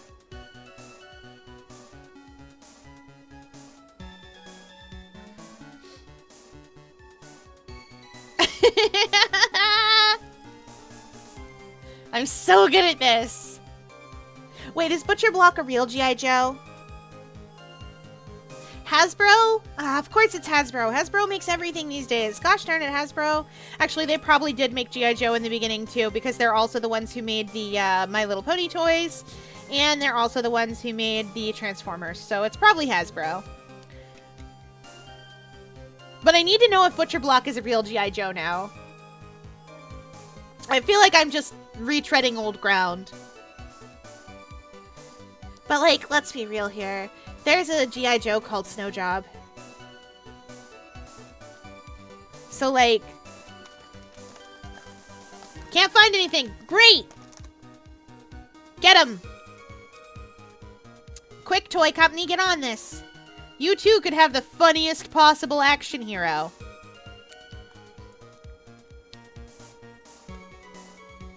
Alternatively, Shonen Jump, get on this. Don't you guys have that thing that you keep trying to make a thing?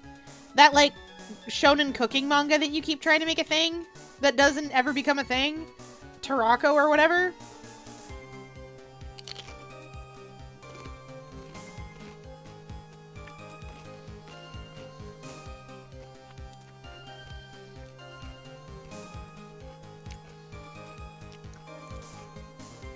That's okay. I didn't think it... Part of me was like, it sounds like a G.I. Joe, so maybe it is. But it's not! Miraculous! What is the At-Me fighting style? I'm sorry, but that's a trade secret. I really can't say any more. But I suppose I can tell you, if I absolutely must. Silly Fier, that's simply a new merch idea. Quick, someone draw me Butcher Block.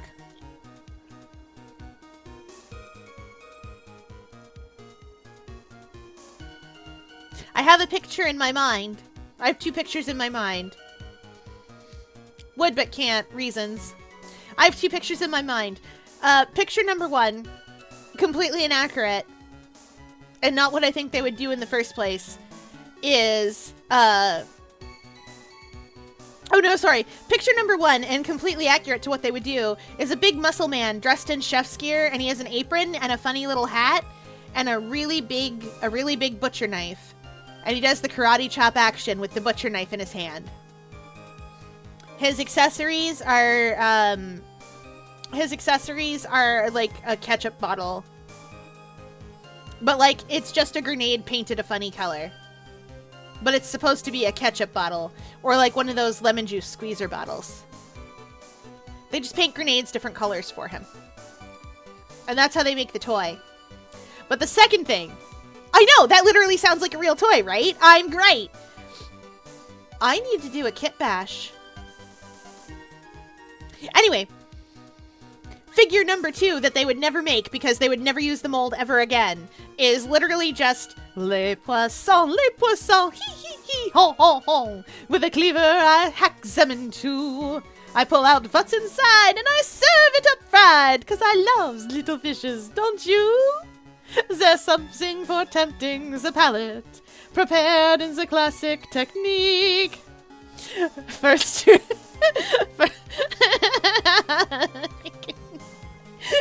I'm sorry. I do know all the words to Les Poissons.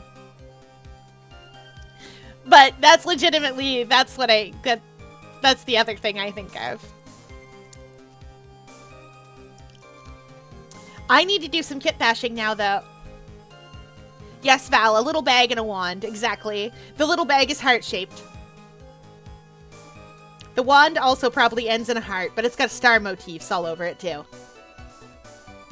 And the bag has a star charm on it. Alternatively, the wand is star-shaped and it has a little heart inside the middle of the star, like a little heart gem. The main thing is to put your back to the wall. That way no one can get behind you. That's it? That's the at me fighting style? Well, Mr. Wright, what about that testimony? It was very important, probably. Of course it's important. We've learned a detective's secret technique, after all. Yes, indeed. I'll remember to use it if I ever take a walk alone at night. What would Fierre's accessories be? Removable glasses? Yes!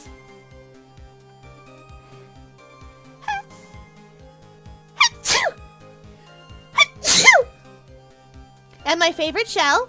You guys have seen that. I've taken pictures of me in it because staff won't let me. A little toxic positivity key. Thank you. It's the key to winning.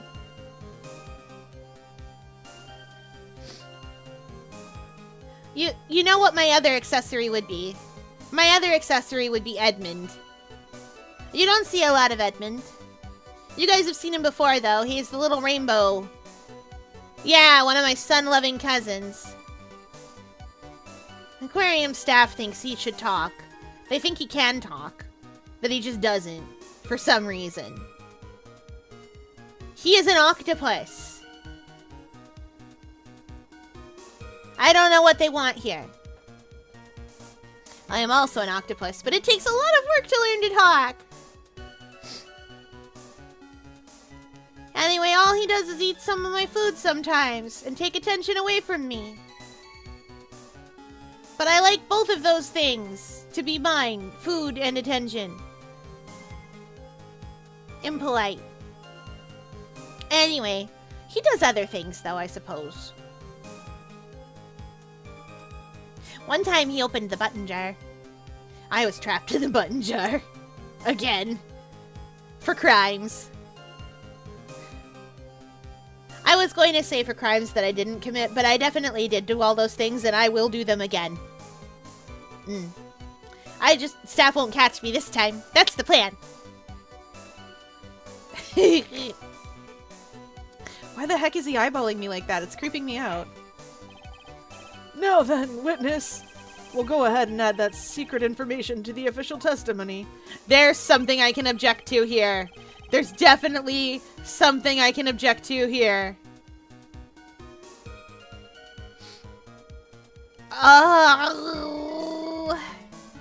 Maybe the sword? The sword did bonk him pretty hard in the brain.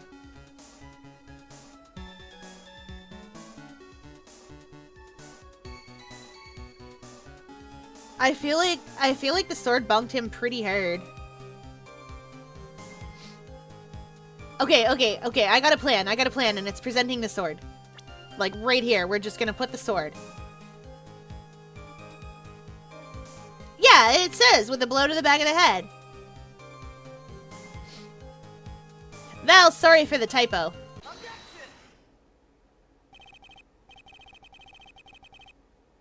Detective Atme, your testimony is crumbling like a house of cards.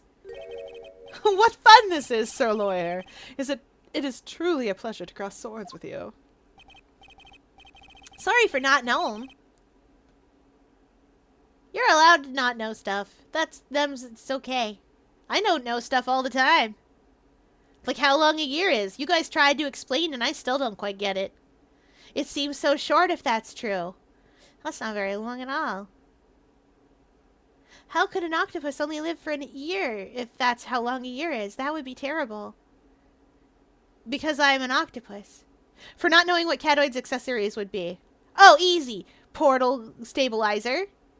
And badge stolen from one of the guys from one of the sciencemen's.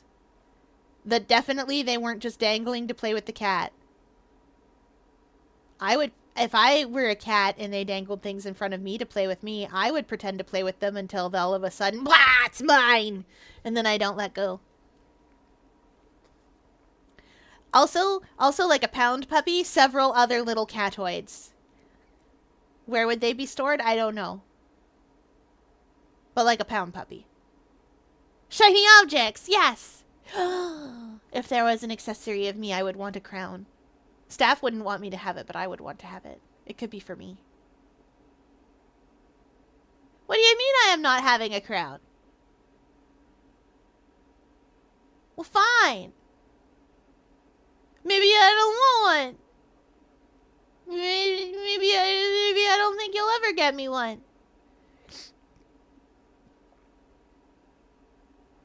Good, because we won't. No, I do want one.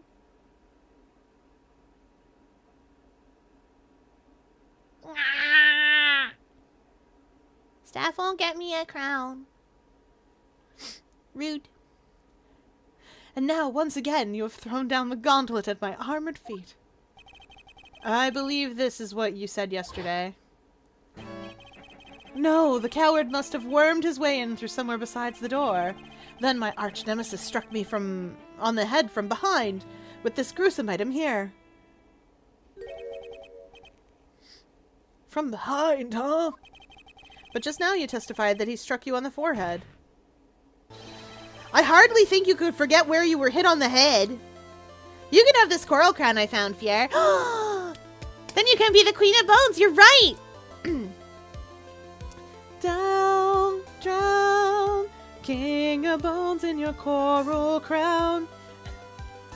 Down, down, save your breath, 'cause tonight you're gonna drown.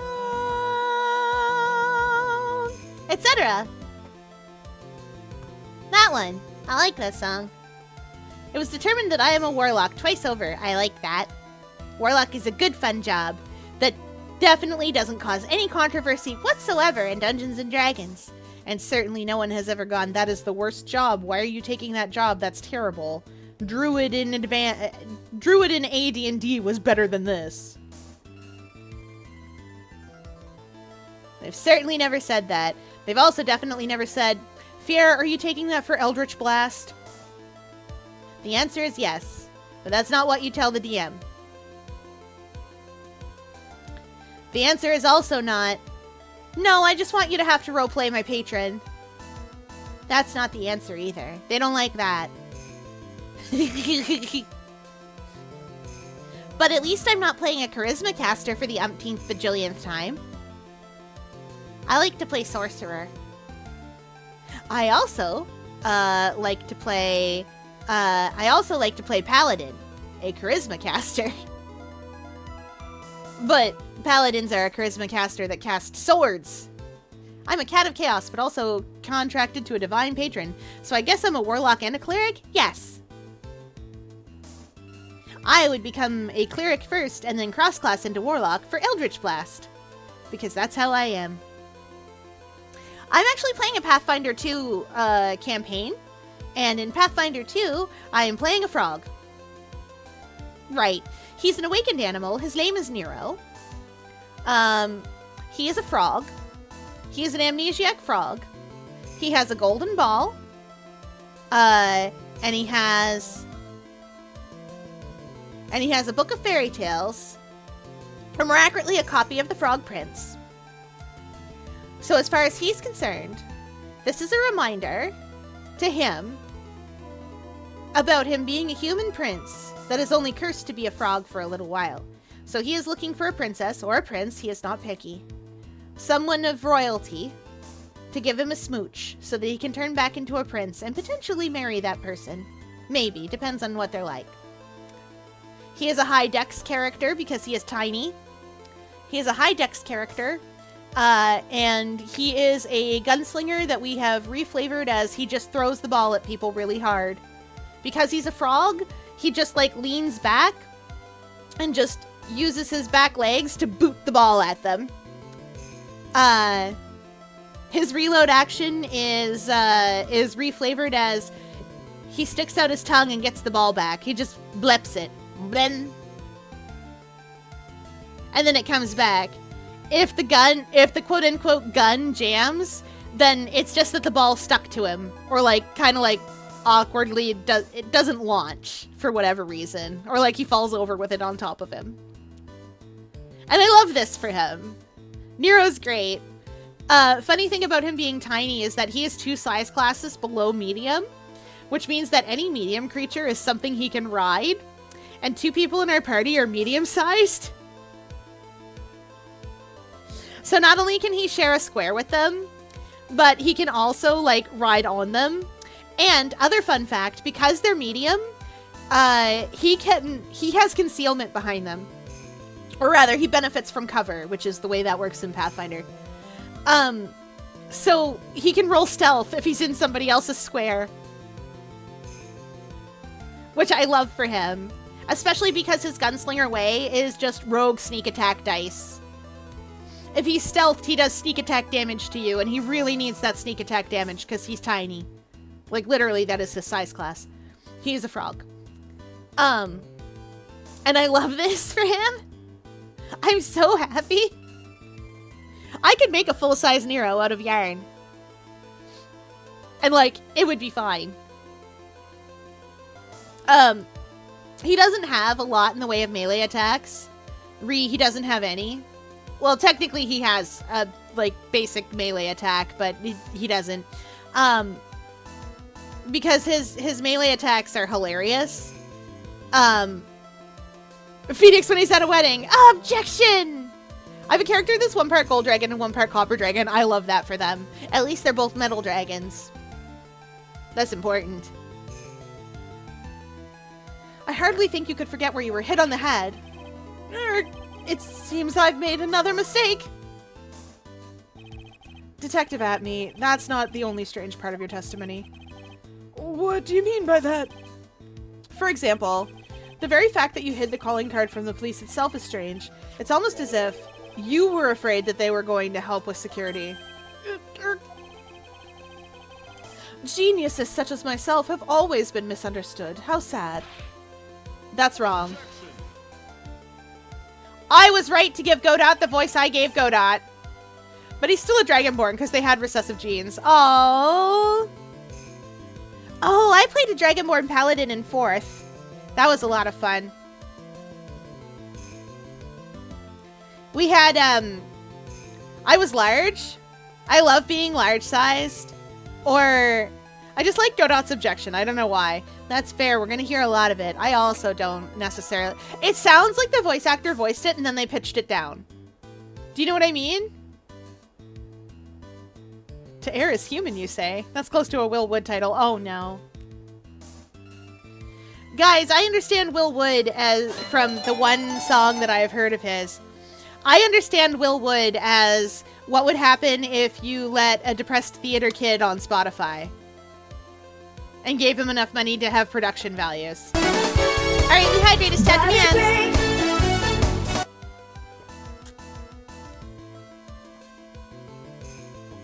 Then again, that's actually also how I understand. Bad Things and the World's Smallest Violin, AJ something. It's gonna drive me nuts. What was I doing? Oh yeah, a big stretch. AJR, you're right. Big stretch. I knew there was something I was missing. Yeah. Oh, the world's smallest violin really needs an audience. And if I do not find somebody soon. I love that one. I love I kind of think that two things can be sad, and that's true. I also love Bad Things, but I use that for a villain character that he needed it in his playlist for reasons of he also has Unhealthy Obsession in his playlist and a couple of other things, so you can guess what kind of person he is. And for Body Break, let's do twists because I like them. 1, 2, 3, 4, 5, 6, 7, 8, 9, 10. The DJ is crying for help. The DJ might be me. Oh no!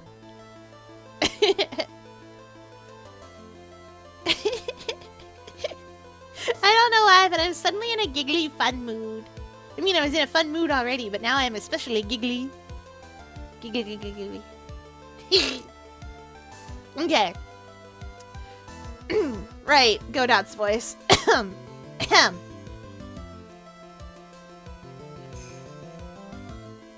To err is human, to forgive divine. Humans aren't machines. They have souls, feelings. They live, they die, they love, they hate. And yes, they even make mistakes. My man, that needs to be a song. That's a musical number you got there. Hey, hold on. It's not as pretty as that. Really? What is it like then? Always chase a riddle down to the end. That's one of my rules.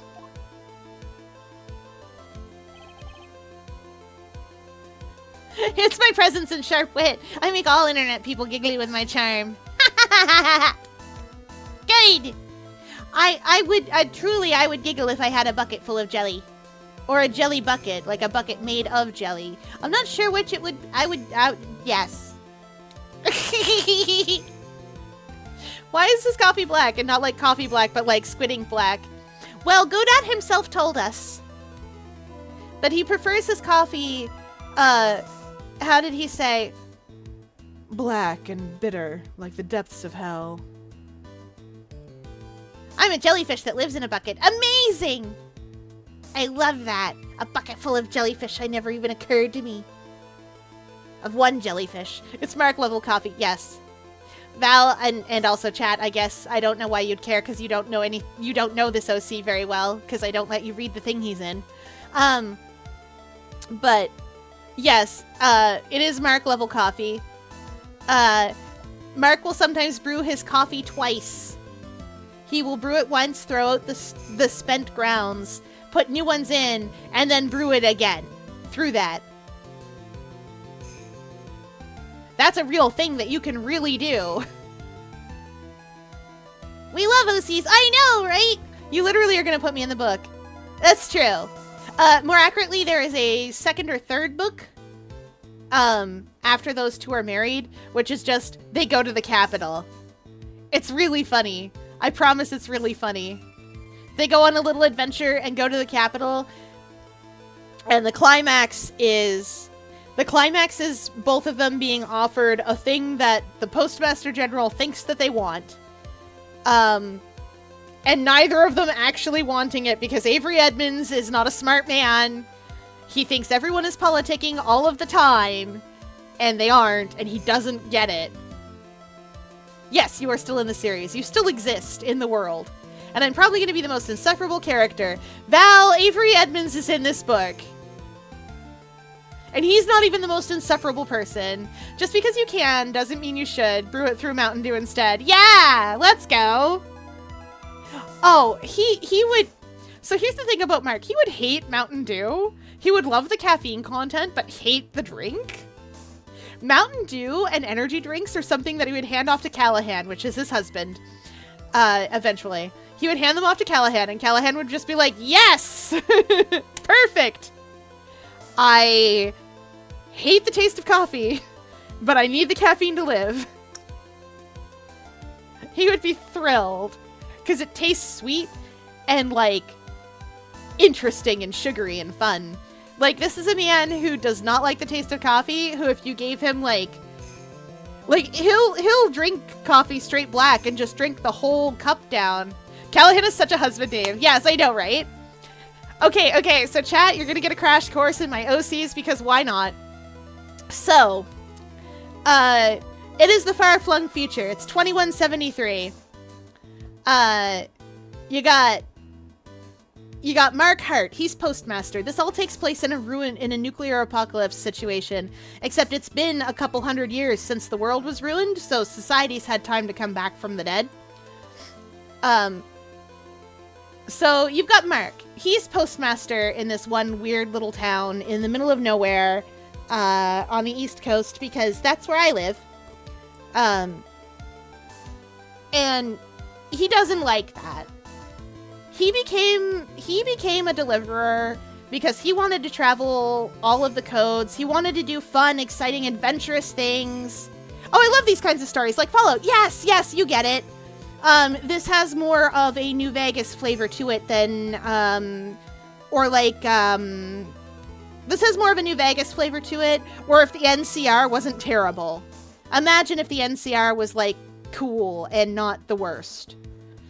Or if the Steel Brotherhood was, like, functioned after Fallout 1. So, Mark's postmaster. The reason for this, in case you guys are curious about the politics, is there is a chain of command in Canada, too, for when something happens to the Prime Minister.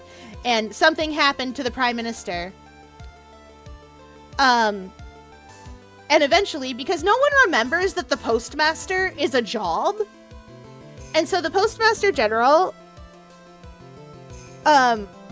basically was like, all right, sound off, who's not dead? And the IRL Postmaster was just, sound off, who's not dead? And our Minister of Defense was like, I'm alive. And that's how we get the founders for the Postmaster General and for the service, which the service's job is kind of like, I guess you'd understand it as being kind of like the National Guard. They do defense of the code.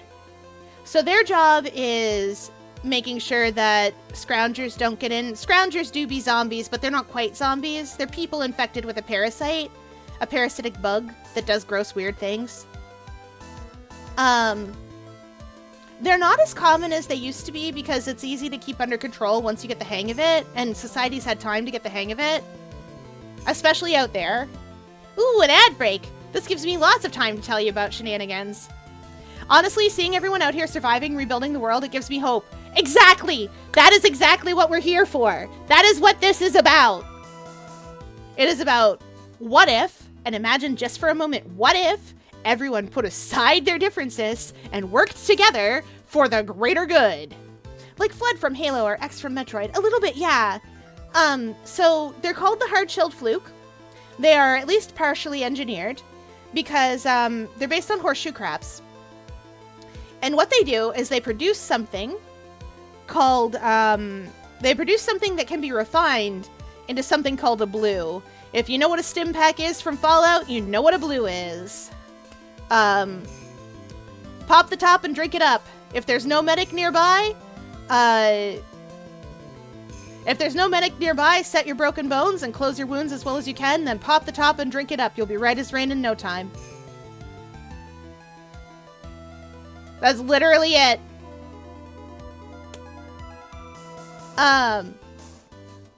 It cannot heal things like bacterial infections, but it is processed from the hard-shelled fluke. Now, the thing is that what happened in this world, the point of divergence, besides the hard-shelled fluke existing, is that somebody got infected who shouldn't have been, and then nukes went off for reasons, because one of the symptoms of being infected is a sense of euphoria. And that feeling that you're so good, you're so much better, you're so amazing. Like nothing can go wrong.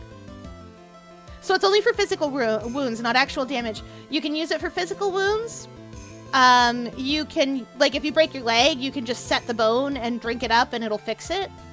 But you cannot use it to heal bacterial infections. Technically, you can't really use it to heal viruses either, just the damage that they do.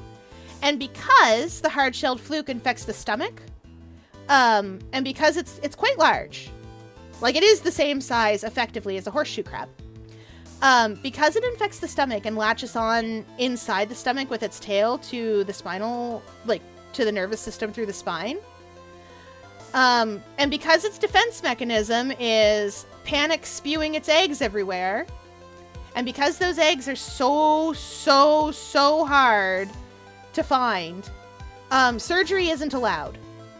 You don't do surgery. In fact, it's a lost art. Straight up, it's a lost art. It's been 200 years. Nobody knows how to do it. Nobody would risk doing it. Not in a million billion years would they try that stunt. It's not illegal or anything. It's just nobody knows how. Their cure for appendicitis is let the appendix explode. And then, like, treat the patient with antibiotics, hope they don't die of sepsis, and then drink a blue, and you're probably fine. And you might be, or you might die. And yes, you absolutely need to disinfect the wound. You may not necessarily be able to, but you're supposed to. In fact, one of the things that happened, and one of the reasons why Mark is postmaster in the area he's in, is because he faced down a serial killer.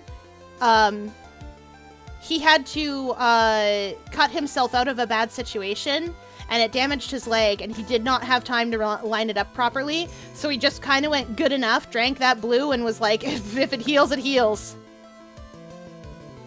Yes! Magical healing, so concepts like surgery just don't exist. Exactly! So anyway, Callahan is cryogenically frozen in 1950. I know the exact day. June, I forget, but I wrote it down. He's cryogenically frozen in 1950 as part of CryoLife's weird cryo-freezing thing. Because it's 1950 and the future is amazing and incredible and wonderful and they all want to see it, and a lot of rich people are paying a lot of money to make sure that this process works. And it does. Except instead of waking up in 2000, he wakes up in 2173! Someone reset that pod because the world was ended and in the year 2000, things still weren't stable. So someone reset that pod to basically the max time that the generators in CryoLife would last and said, good enough, I hope the future's better. And so Callahan wakes up from this pod in the future, alone, confused, and not sure what the heck is going on.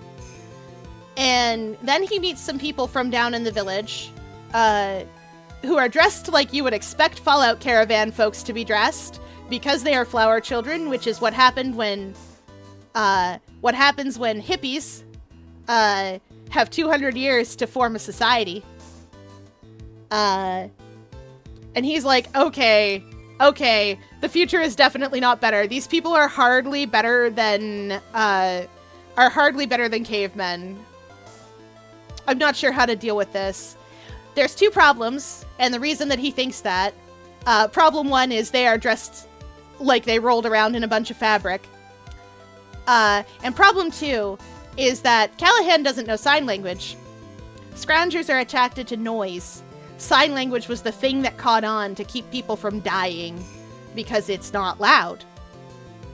as with the Quiet Place, you don't make a lot of noise. It's not quite Quiet Place levels of bad, like you can still make sound. You just, if there is a scrounger nearby, it'll come and get you, but like they're humans with a bug in their belly. You're fine, generally speaking. And so,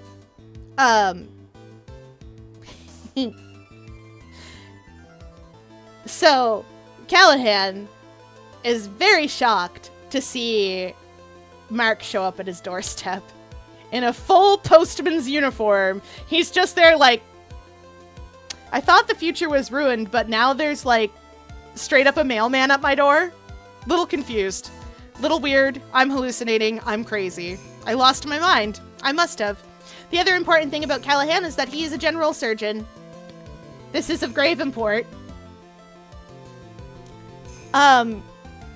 Because surgery doesn't exist in the future. So when he tells people that he's a surgeon, so Mark thought, in rough order, he lost his mind. He's crazy. That's it. He's crazy. Then he was like, well, okay, he's lying to me. He's like a con man. People do that sometimes where they're like, I'm a surgeon. And then you're like, no, you're not. And then he was like, okay, you're definitely a crossman. Which is a thing. They took the idea of communion really far, and they went for literal cannibalism in the future. Anyway, they're no good. We don't like them. They dress in armor, and they shine their shields, because in the codes, where the places the post controls, they have laser pistols, but lasers just reflect off of shiny metal, so. The future is better. There's gay marriage in the future. Which Callahan doesn't know.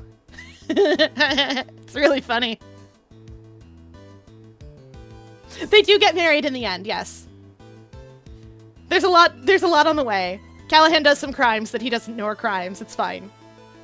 Because he doesn't know what a scrounger is. He's never seen them before.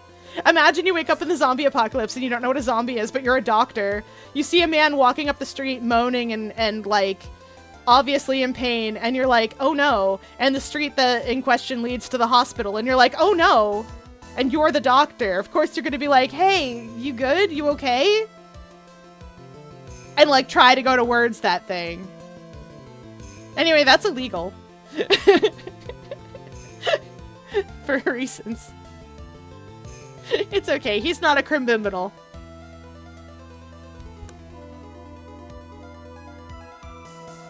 He does spend the night in jail, but he's fine.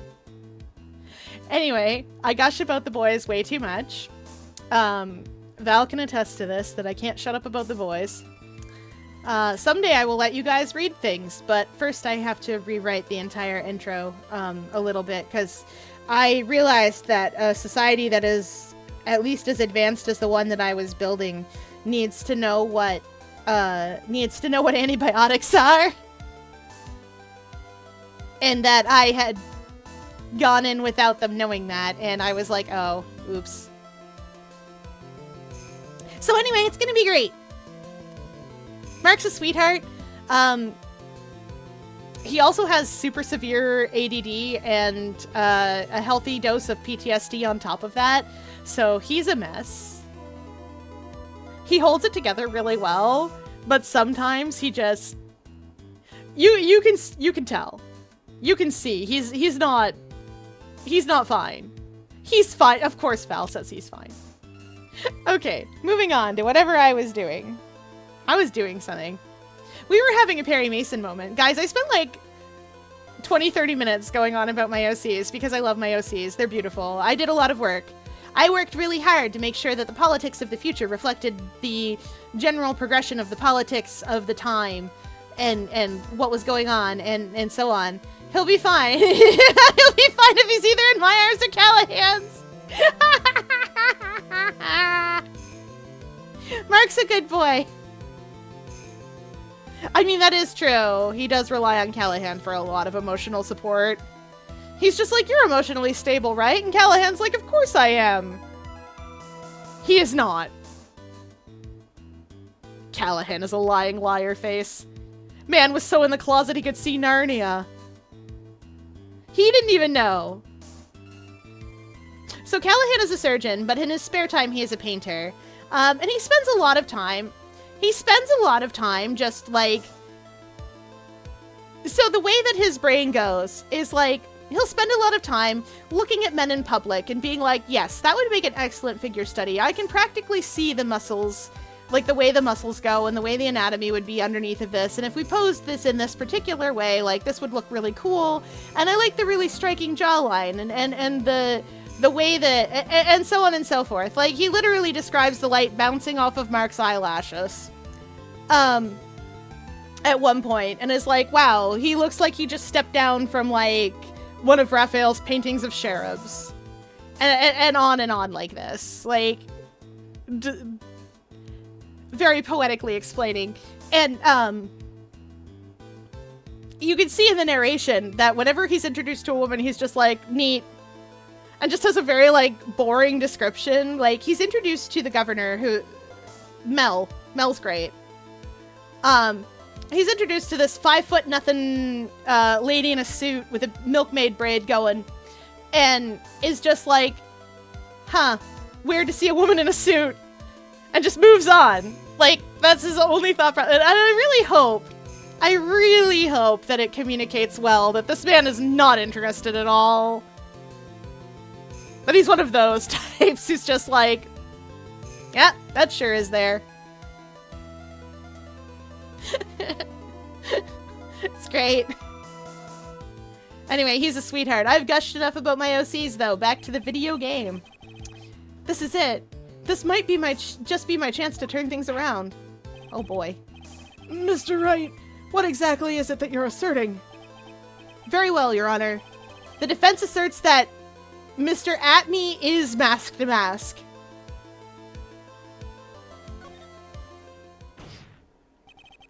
The answer is simple. It's all clear to me now. Detective Luke Atme's true identity is actually Mask to Mask. Yarg!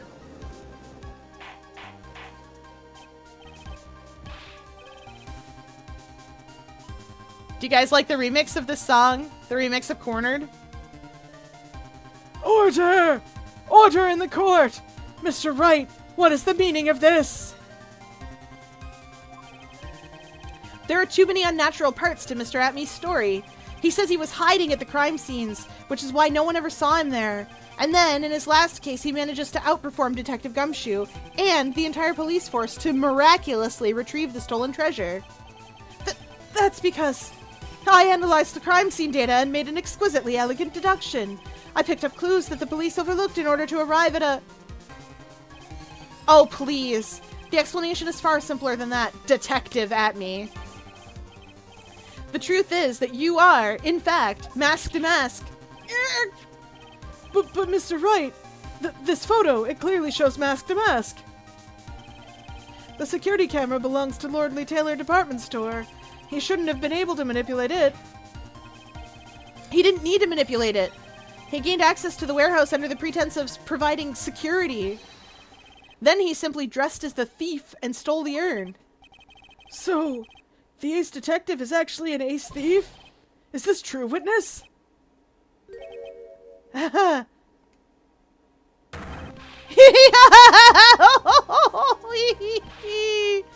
Mask Semo is pure genius, and so am I, Luke Atme, ace detective. You're very clever to have come to such a conclusion. I'm impressed, Sir Lawyer. What? Witness, you're admitting it? Nick, now's your chance. Yes, time to put the last nail in this guy's coffin. Detective Atme, when you assumed the thief's identity... Youch. Phoenix. I zoned out to explain Zelda lore on Twitter. Something about cannibals and literal communion. Oh, yeah. Okay, so villain groups are called code breakers. People who work against the Post, because the Post calls all of the little towns that they control codes, because they're all based on postal codes. They call the people that the vast swath of people that don't like them. I don't mean that there's a lot of numbers in that, because like people like society, generally speaking. They call them code breakers. So lots of people, actually, the code you're in, Val, is not Bonnie Po. Bonnie Po's too close. You're closer to the capital. The capital's called Clay Apple. I haven't named the code that you're in yet. Don't worry. The code you're in is past the river, so it won't start with a B. So one of the largest codebreaker groups is called our Crossmen. And Crossmen, the holy language of the Crossmen is English. They practice a faith from the old times. And they believe that the reason that the old times were destroyed in a rain of fire was because it was the literal revelation. They believe that they are on Earth to clean it up to make way for paradise. And they believe that this situation is temporary, and that if any of them should become sick or too injured to do anything, that it is a sign that they are being called back to heaven, that their term of service is up and they are being called back to heaven. So they don't have doctors. If you're too sick to live, or too sick for too long, or you're too hurt to do something, they just kill you. Crossmen don't have medics. They have people who go out on the battlefield, and just anybody who can't move, they take out. The other thing that they believe is that evil is something that can build up in the world. Sin can build up. It sticks to people. And so, when there's too much of it in the world, they believe that the world gets destroyed. Yes, a death cult. They believe that the world gets destroyed about it.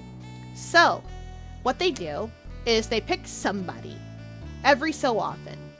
How often depends on how many people are in their little enclave and how bad those people are and the sort of things that happen in their little enclave. They pick somebody every so often to be communion. And I don't mean that it's every, week. It's not every week. They pick them every, few years kind of thing. Or if it's a very big enclave, they might pick them, once a year or every few months. But the smaller enclaves are generally every, 6 or 7 years or something like that. 7 is a big fun number they like. So they pick a person to be communion, and that person gets to do whatever they want. They can do all the bad nonsense they want, short of actually killing somebody. That's generally frowned upon, but they can do whatever they please. And they get to do whatever they want for a little while. And the idea is that all of the sin and such that should be building up in the community is building up and attracted to that person, whoever that person is. And then they kill them as a sacrifice, and then they do literal communion. This is my body, this is my blood, and they do literal communion about it. You can tell that someone's a Crossman if they've been a Crossman for a long time because their hands shake. For reasons. And anyway, they're a death cult. They also go on crusades sometimes. One of the reasons why Crossmen, despite the fact that there are a lot of them, one of the reasons, but I have shaky hands. You don't have Kuru. That's why they have shaky hands. That's what happens when you do too much cannibalism. But yeah, they're a death cult. They go on crusades sometimes where they dress up in their old armor and shine it up really nice and shine up their shields. Most of the time they're fighting each other, but sometimes they go and bother people in the post or in the codes if they think they can get away with it. Usually they can't, but sometimes they think they can. Although I will say that generally speaking, most code breakers, Crossmen accepted, most code breakers will leave people from the post alone. They're just like, nope, not touching that. That guy traveling to deliver messages between those places can do whatever that guy wants to do. That blue uniform, we leave that well enough alone. We call them funny names, and we do nothing else. We don't talk to them. We don't deal with them. They just move on with their lives. We don't mess with it, because if we do, they'll mess with us. And that's how it works. Except for Crossmen. Objection! I know! Welcome in, Darth Unmay!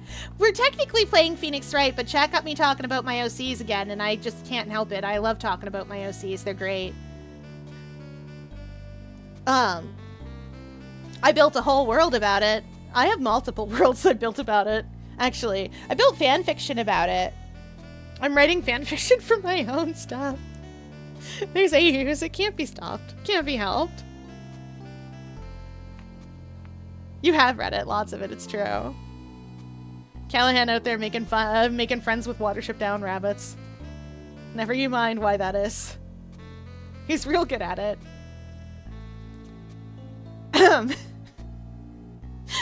Anyway, do you believe I was voicing Godot? Oh yeah, one of the major characters in one of the later books, up until he was about 7, he was raised in a Crossman enclave, but then he found out what communion was and he didn't want to eat his best friend, so he ran away. And then they were going to eat him, so he ran away again. And by ran away again, I mean the mercenaries who were like, we're just going to take you home, kid. When he told them what was going to happen, they rightly were like, so what are you going to do to this kid when we find him? And then they Mandalorian'd him away. Like, he got Baby Yoda'd. It was real cute. He's one of the major characters in one of the other storylines I'm writing for this. And I like that for him. His tie is actually made out of milk he extracted from the coffee to make it more bitter. Yes, exactly. That's why it's so bright white. He also uses a milk wash conditioner, obviously. Oh yes, we were voicing Godot, weren't we? Hang on, I need a drink of water to voice Godot. Godot and the Judge. Godot's voice isn't heard, but like, it's down the register from where I normally am.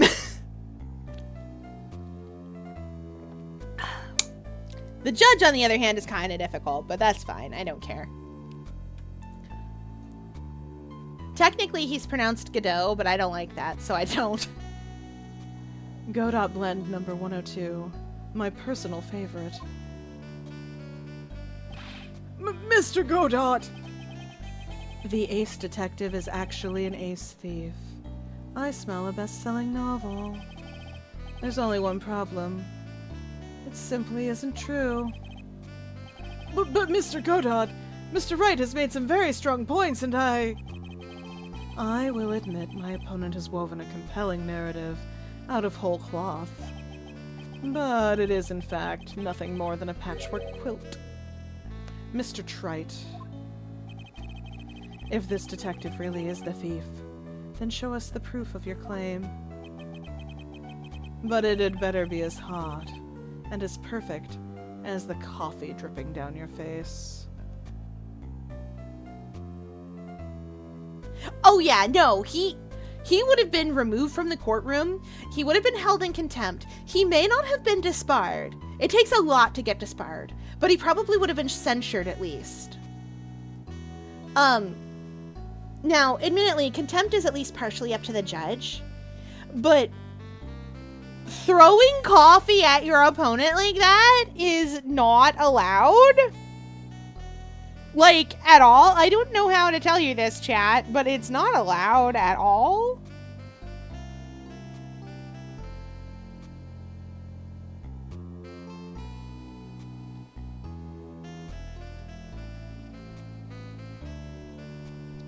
Okay.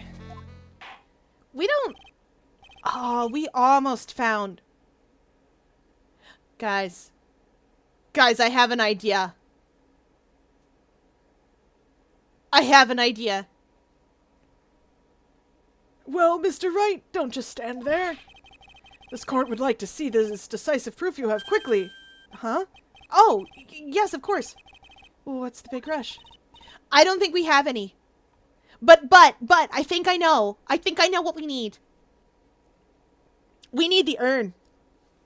Because remember, Phoenix lifted it out of the bag, right? Like, he started to lift something hard out of the bag. If that's the urn and his fingerprints are on it, then at least it was at the Atme Detective Agency. Uh-oh, Fier has an idea. Run before it learns how to think. Oh no! Staff, look out! I've learned how to think and plan ahead! Yes, we know. You knew that the minute you came here. That's what they told me.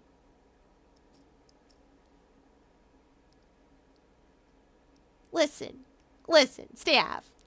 Staff. I have tried to escape many times. Do you think that means I understand how to think ahead?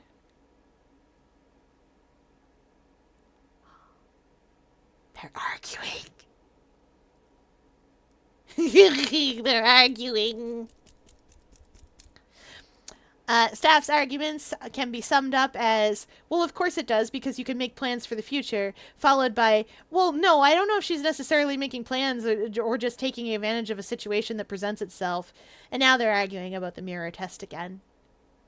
They put a mirror in front of me and it was really big, so I went, oh, a portal. And they can't tell if I was joking or not. And I haven't told them if I was joking or not.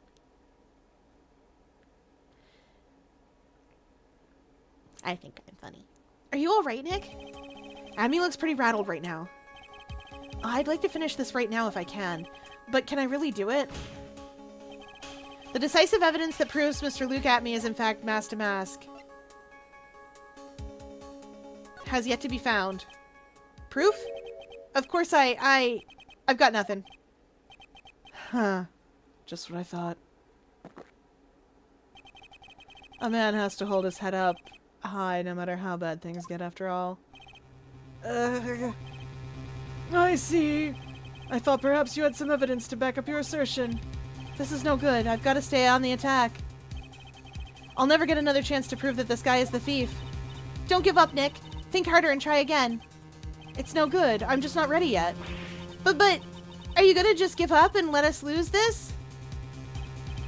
So, you've come to your senses, have you, Sir Lawyer? Arg. I can't think of a counterattack at all. I can! You don't have it! You don't have the urn! Well, it seems the cloud of suspicion surrounding this witness is lifted. Mr. Godot, if you have anything further to add, then...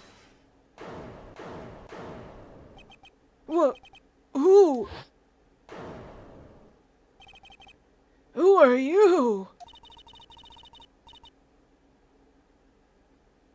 Okay, so I've been voicing Desiree just however I decide. Oh, like the mirror scene in the Truman Show where he draws with soap. Yeah. I've been voicing Desiree however I like, but I think it's clear by now that she's supposed to have a light French accent, so let's see if I still have that. I have Bathurst, New Brunswick, but that's not the same as a French accent. That's how do you say it? That's little backwater. Imagine if every bang sound was replaced with a vine boom. We have that option. You guys have that power. That doesn't really matter now, does it? Miss Delight, what are you doing here? Nicky boy. It's the thing you've been looking for. I think I found it. You mean that bag? No, not the bag. What's in the bag? Well? That's... The sacred urn! Nick, it's the sacred urn! Fear I'm not wasting all my points to replace the banks with vine booms. Thank you. Desiree, save us! Order! Order! Order! You, madame! That urn! Where did you find it? You'll never believe it. It was in... Gosh, I keep trying to get to Francisca. It was in the office of Mr. Fancy Pansate's detective, Luke Atme. Oh, Desi, you're the best. Well, how do you explain that one, Mr. Atme? Even you are going to have a hard time weaseling out of this one. Huh. Pathetic. Mr. Godot, do you have something you wish to say? Yes, Your Honor. It simply amazes me how quickly times change. In the old days, a man was to be taken at his word. It's truly sad. You're still denying that Mr. Atme was involved? Before casting aspersions at Detective Atme, consider the young lady here. Your name is Desiree. Desiree Delight. Is that correct? Fear I played Dandy's World with you, the Glisten. Oh, hi, Gotcha Puck. Welcome in. Yes, yes, you did. You got Bobette! Congratulations! Bobette's very difficult to get. I am not getting her this season. I have many other games that also take up my time. But good! Good! Val, we're getting you to floor 20. We're gonna get you Bobette. Your name is Desiree. Desiree Delight. Is that correct? Yes. What about it? Huh. How charming. The lengths that a woman is willing to go to save her husband is truly inspiring. What are you insinuating? As the wife of the criminal, you could have discovered that stolen urn anywhere. Including the office of the good detective here.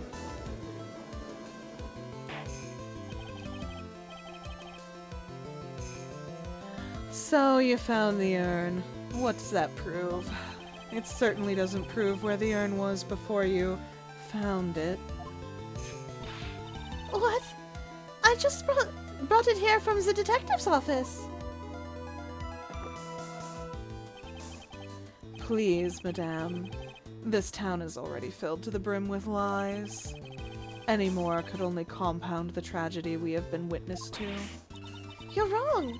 I would never do such a thing. Ms. Delight, please, Snicky boy, you've got to help me talk some sense into these people. There must be some way. I've got to prove that urn was actually in the Atme Detective Agency. We're gonna show my fingerprints on that urn! I can prove where the urn was. By the fingerprints on it. Fingerprints, eh? Oh, come now. Now you're really making me laugh, Sir Lawyer. Fingerprints indeed. May I go on? Good. Now, it would be perfectly understandable if my fingerprints were on the urn. After all, I was the one who was guarding the urn in the first place. A man was to be taken at his word, but you aren't one, so I'm going to insinuate that you're lying. Yes, exactly. Godot's out here with the 5-head play.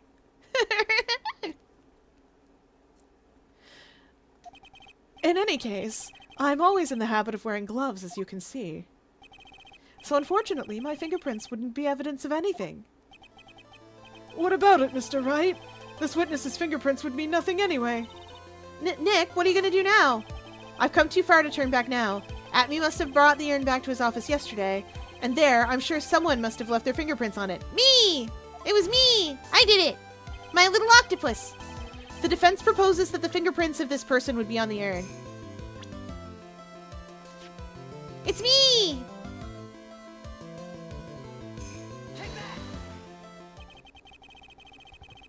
So what is all this fuss about fingerprints anyway? A man has fallen into the river in Lego City. Hey! Oh no! Mr. Atme, do you recall the events of yesterday? Hey Nick! Come on, open it up! Hey, wait a minute. We can't just open his private property. Don't be such a fuddy-duddy. This is an important investigation. Well, what's in there? Hang on a sec. I'm taking it out now. Whatever it is, it feels kind of hard and smooth. Well, hello there. It's true that I didn't get a chance to look in the bag at that time, but I did touch what was inside. What? You touched it? And I remember it very well. It was smooth and hard. Well, that was just... Chat's gonna clip this out of context. Chat's gonna clip this out of context. Wah. Your Honor, I'd like the court to examine the fingerprints on that urn. If my fingerprints are on there, then it proves that the urn was in Detective Atme's office. Well, even if your fingerprints are on the urn, it still doesn't prove when they were put there, does it? Of course it does. What did you say? Not what I said, it's what Adrian Andrews, the person in charge of the exhibition, said. Clip what? What I said about the urn. You touched it? I did. I didn't get a chance to look in the bag, but it was smooth and hard. Anyway, moving on. Not what I said. It's what Adrian Andrews, the person in charge of the exhibition, said. I polished it until it was just about glowing. I thought maybe I could make it look more valuable. If she polished it that much, she must have removed any and all fingerprints on it. Gosh darn it. See, I knew it. I take the family-friendly tag off, and this is the thanks I get. No, I'm making jokes. It's okay. I am delighted. If she polished it that much, she must have removed any and all fingerprints on it. And the only chance I had to get my fingerprints on it after that was yesterday at the Atme Detective Agency. Ha! This blend. Godot number 107. I've decided. It's a little too bitter after all. Look at his visor smoking out. Oh, I know! Godot! Come on, man. Order! Order! Order! I accept the defense's request. Bailiff! Take this urn and... Wait! Wait a moment, Your Honor. There's no need for that. No need, you say? Precisely. I already know Mr. Wright's fingerprints are on the urn. What are you saying? Yes, I've finally broken him down.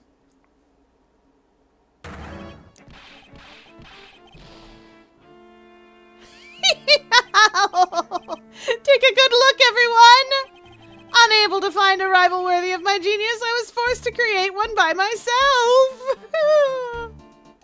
Here I am, the tragic clown!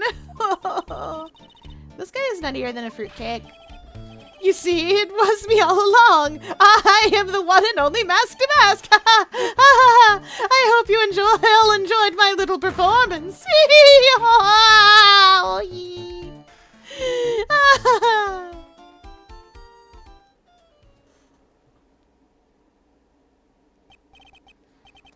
Well, Mr. Godot, what's Mr. Atme's condition? He's still in the lobby, laughing insanely, Your Honor. I wish I could enjoy the joke as much as he seems to be. Well, it looks like the matter has been settled. I came perilously close to besmirching the record of an innocent young man. Besmirching him with the title of thief. Nick, you were right after all. Yeah, I guess Mr. Lilite really wasn't the thief. The court finds the defendant, Mr. Ron Delight.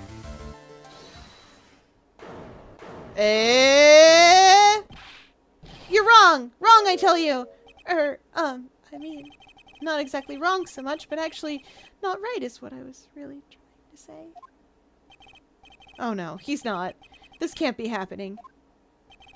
The thief! The sneaky, odious thief who's been stealing all the treasures! It's me! I'm him! I'm the one you want! I'm the thief, I tell you! So do it! Pronounce me guilty! Please!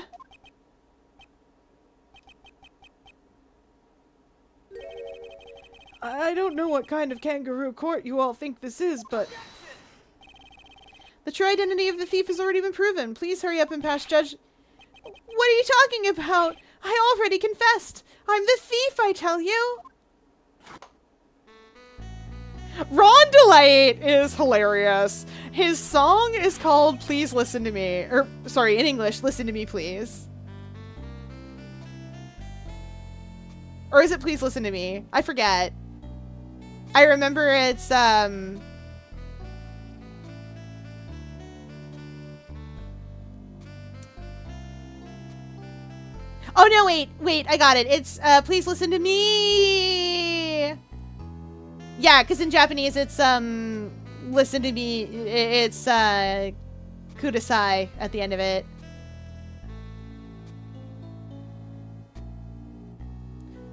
Mr. Godot, don't just stand there drinking coffee.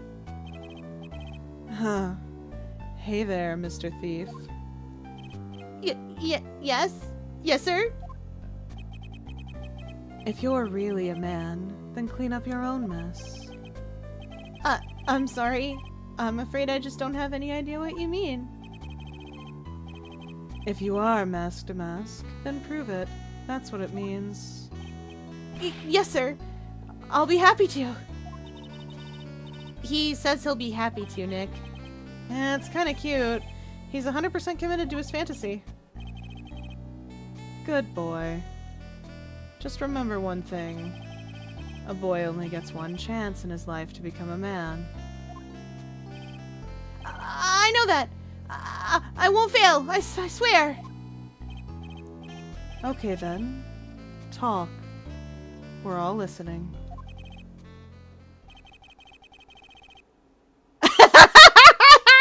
Hearing good boy in that voice was not something I needed. Oh no. Oh no. I didn't realize. Oh no.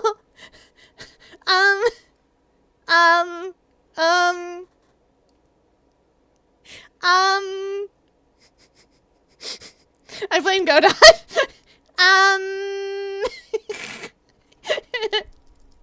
it too late to put Godot on my Hear Me Out list? It is not. You may put Godot on your Hear Me Out list. You should absolutely tell them why. You know how I was like, that's gonna get clipped out of context? I think this is, I'm, even with the context, I'm not really sure how to, I did that thing.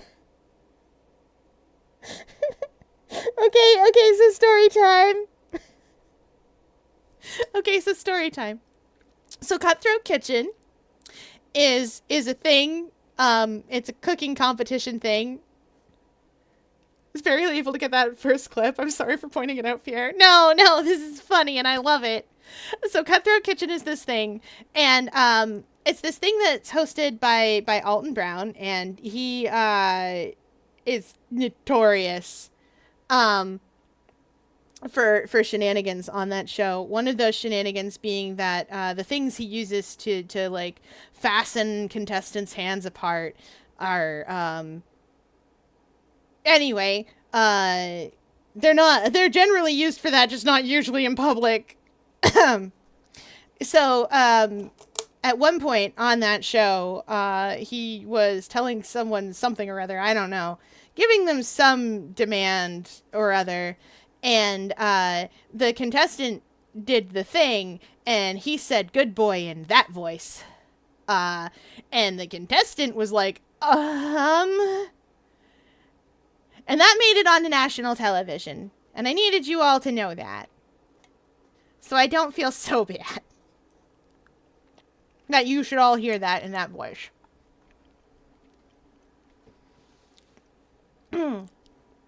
Now, I've already submitted 12 characters. You can submit more. No one will stop you. Hi, I'm an octopus. I like to judge things. Yeah. And that contestant was me before transitioning. Hilarious.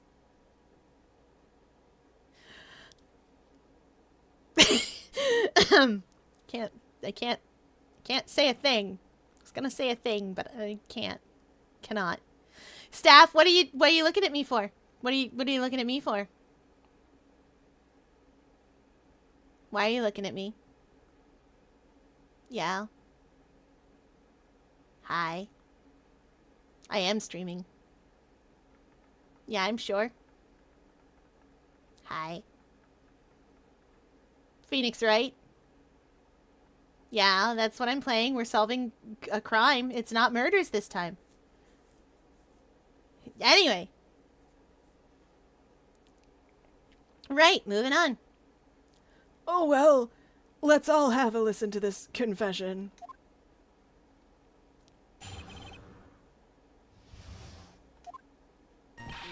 The truth is, I've been Mask to Mask all along.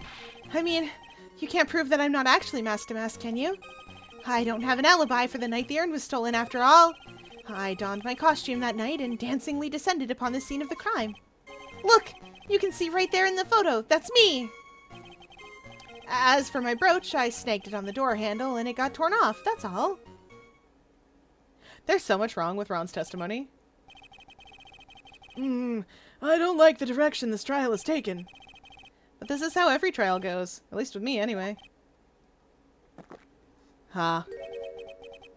You're doing great. Stop it, Mr. Godot. You're embarrassing me.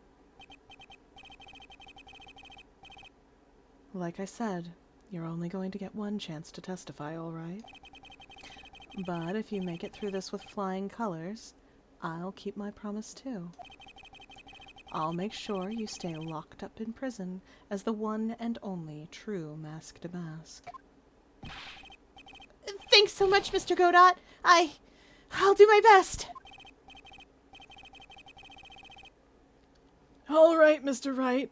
I'm afraid it's time for the cross-examination. Anyway, I chose to give Godot that voice, and I'm not changing it now.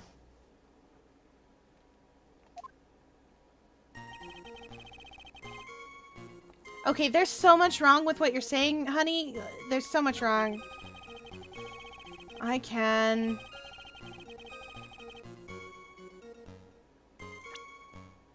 You kind of do.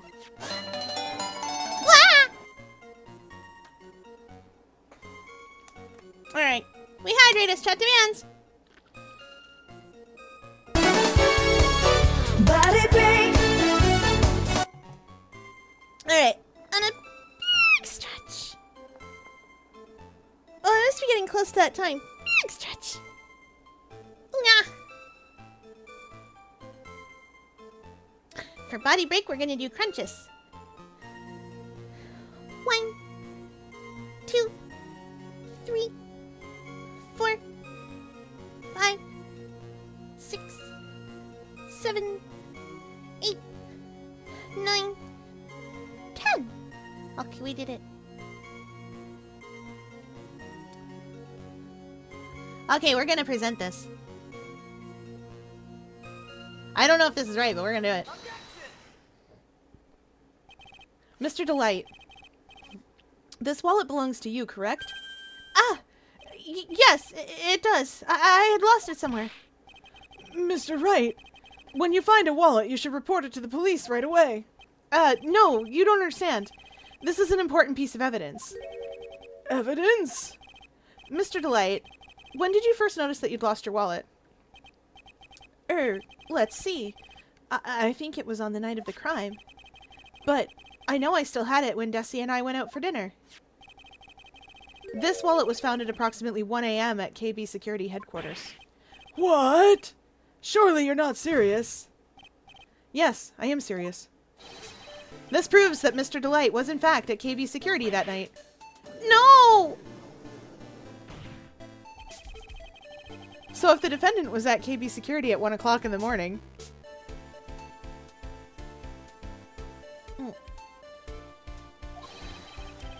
then that proves that he has a watertight alibi. No! Furthermore, considering the distance between Lordly Taylor and KB Security, it would have taken 30 minutes to get there by car, according to Larry anyway. Well, Mr. Godot, do you have anything to say? He's just gonna say you can't tell who lost that wallet. And stop drinking that coffee!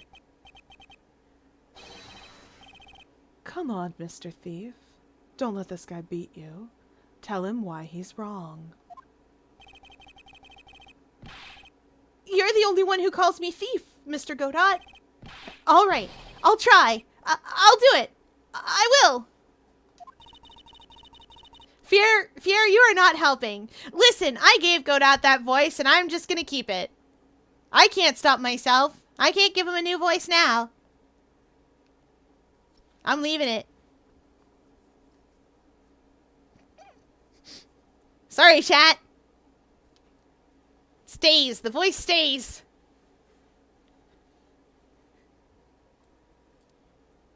He's really got Mr. Delight all worked up. Yeah, he's like a kid at his first day of school. Look, it's just ridiculous. Why would I have dropped my wallet at KB Security? Someone must have planted it there to make it look like I was there and not at the heist. planted it there. He's really reaching now. Mr. Delight, you probably dropped your wallet when you took it out to use this, didn't you? The keycard to KB Security's CEO's office. No! Huh. That's a pretty good try, Mr. Trite. Unfortunately, you've overlooked one small thing. What? Motive, of course. Why would this thief go to KB Security in the middle of the night anyway? Well, Mr. Wright, it looks like you need some more evidence after all. Stupid kid. Now then, let's see your evidence. The evidence that shows why Mr. Delight went to KB Security at 1 a.m. that night. I have it. Whatever it is, I have it. Is it this? It is! Okay, let's get through our Perry Mason moment and then we're done. Mr. Delight, I believe you've seen this before, correct? That's... What is it?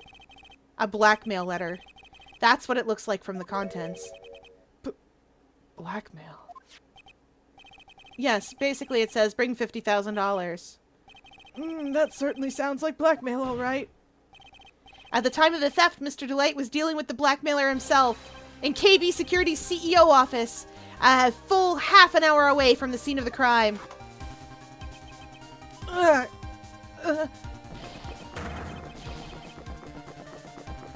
no, no, no, no, no, no, no! Order! Order! Order! So when the theft of the urn occurred, the defendant was at KB Security. It looks like a perfect case for the defense.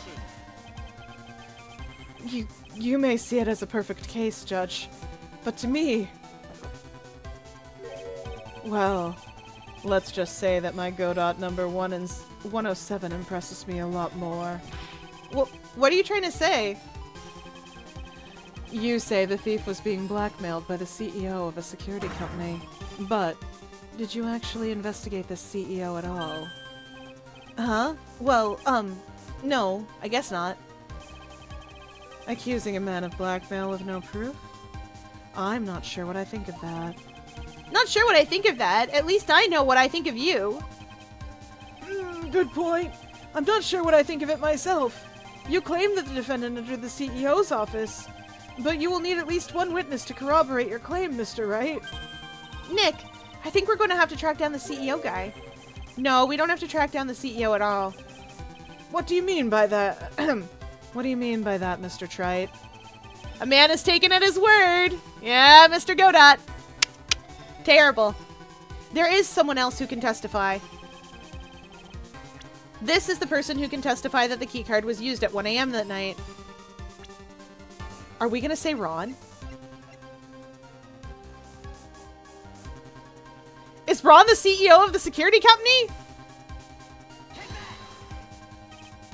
Huh. That's the first time one of your jokes actually made me truly laugh. I haven't actually made any jokes. Not intentionally, anyway. Nope. Okay.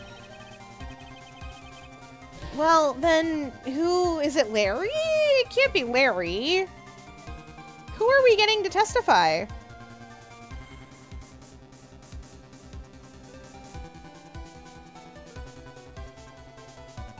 Is it... Can't be Larry. Somehow I need to prove that the card was used at 1 o'clock in the morning.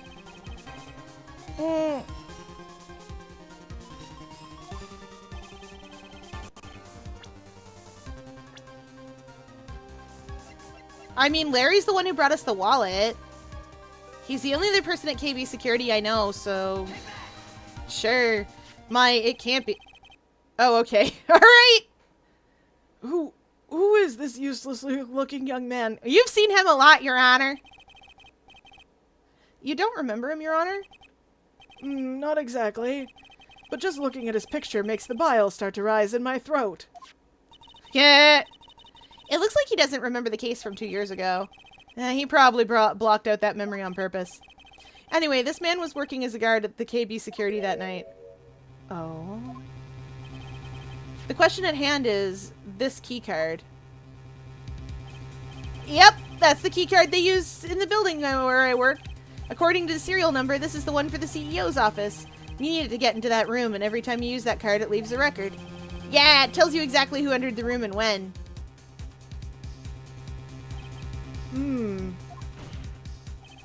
As you can see, there's no need to investigate the CEO of KB Security. We should be able to discover the truth simply by analyzing the keycard's data.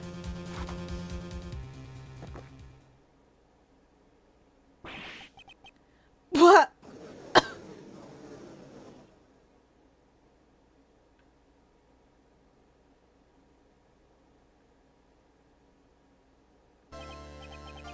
Well, Mr. Godot. The name of the CEO of KB Security is Kane Bullard. I was unable to contact him directly, but I got the keycard data. Here. So what does it show? Each keycard has its own serial number, and they leave detailed records of their use. According to this data, this card was used at 1 a.m. on the morning of the crime.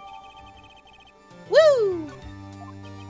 But that means it can't be Mr. Delight dressed as Mask to Mask in this photo. Huh. It looks like you're right. 2 minutes isn't even enough time to brew a good cup of joe. So then...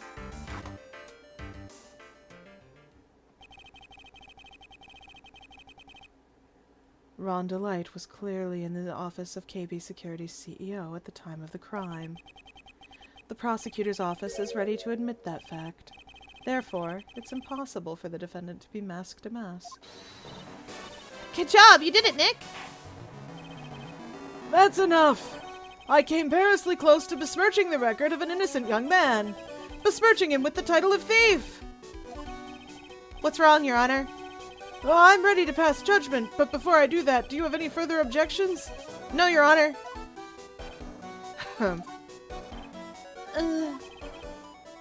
Very well. The court finds the defendant, Mr. Ron Delight. Woo! Not guilty! We did it. Congratulations. Court is now adjourned. Did we get through a whole case without anybody doing a murder?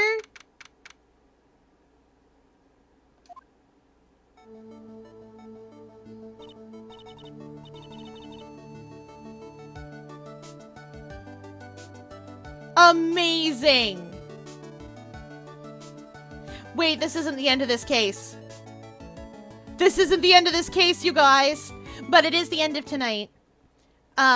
Because I should have been done. I wanted to get through that Perry Mason moment, and we did it. That's not the end of this case. I know it isn't. I know there's more to this case. I remember something. I can't tell any of you. I love how 90% of the cases are like, well, your defendant isn't the criminal. We don't know who is, so you need to figure it out. I know, right? 90% of these cases are you need to figure out the guy. No murder, but there was a lot of defilement of a corpse, technically, with all those urn shenanigans. Yeah, it's true. Anyway, it's now closing time, and we hope you enjoyed your visit to the Octopus Enclosure. We are going on an adventure for those of you with me on Twitch, for those of you with me on YouTube. That's truly the end of the night. Where are we going on adventures to? Do do do do do do. Beep. Do do do do do do do do do do do. Oh, so many people. Good gravy. There's so many people on tonight. Who will we visit? Wait, did I just see Hello Kitty did I see the Hello Kitty game that I don't have yet? That I'm sad that I don't have yet? Who among you is playing the Hello Kitty game that I'm sad that I don't have yet? I thought I saw it.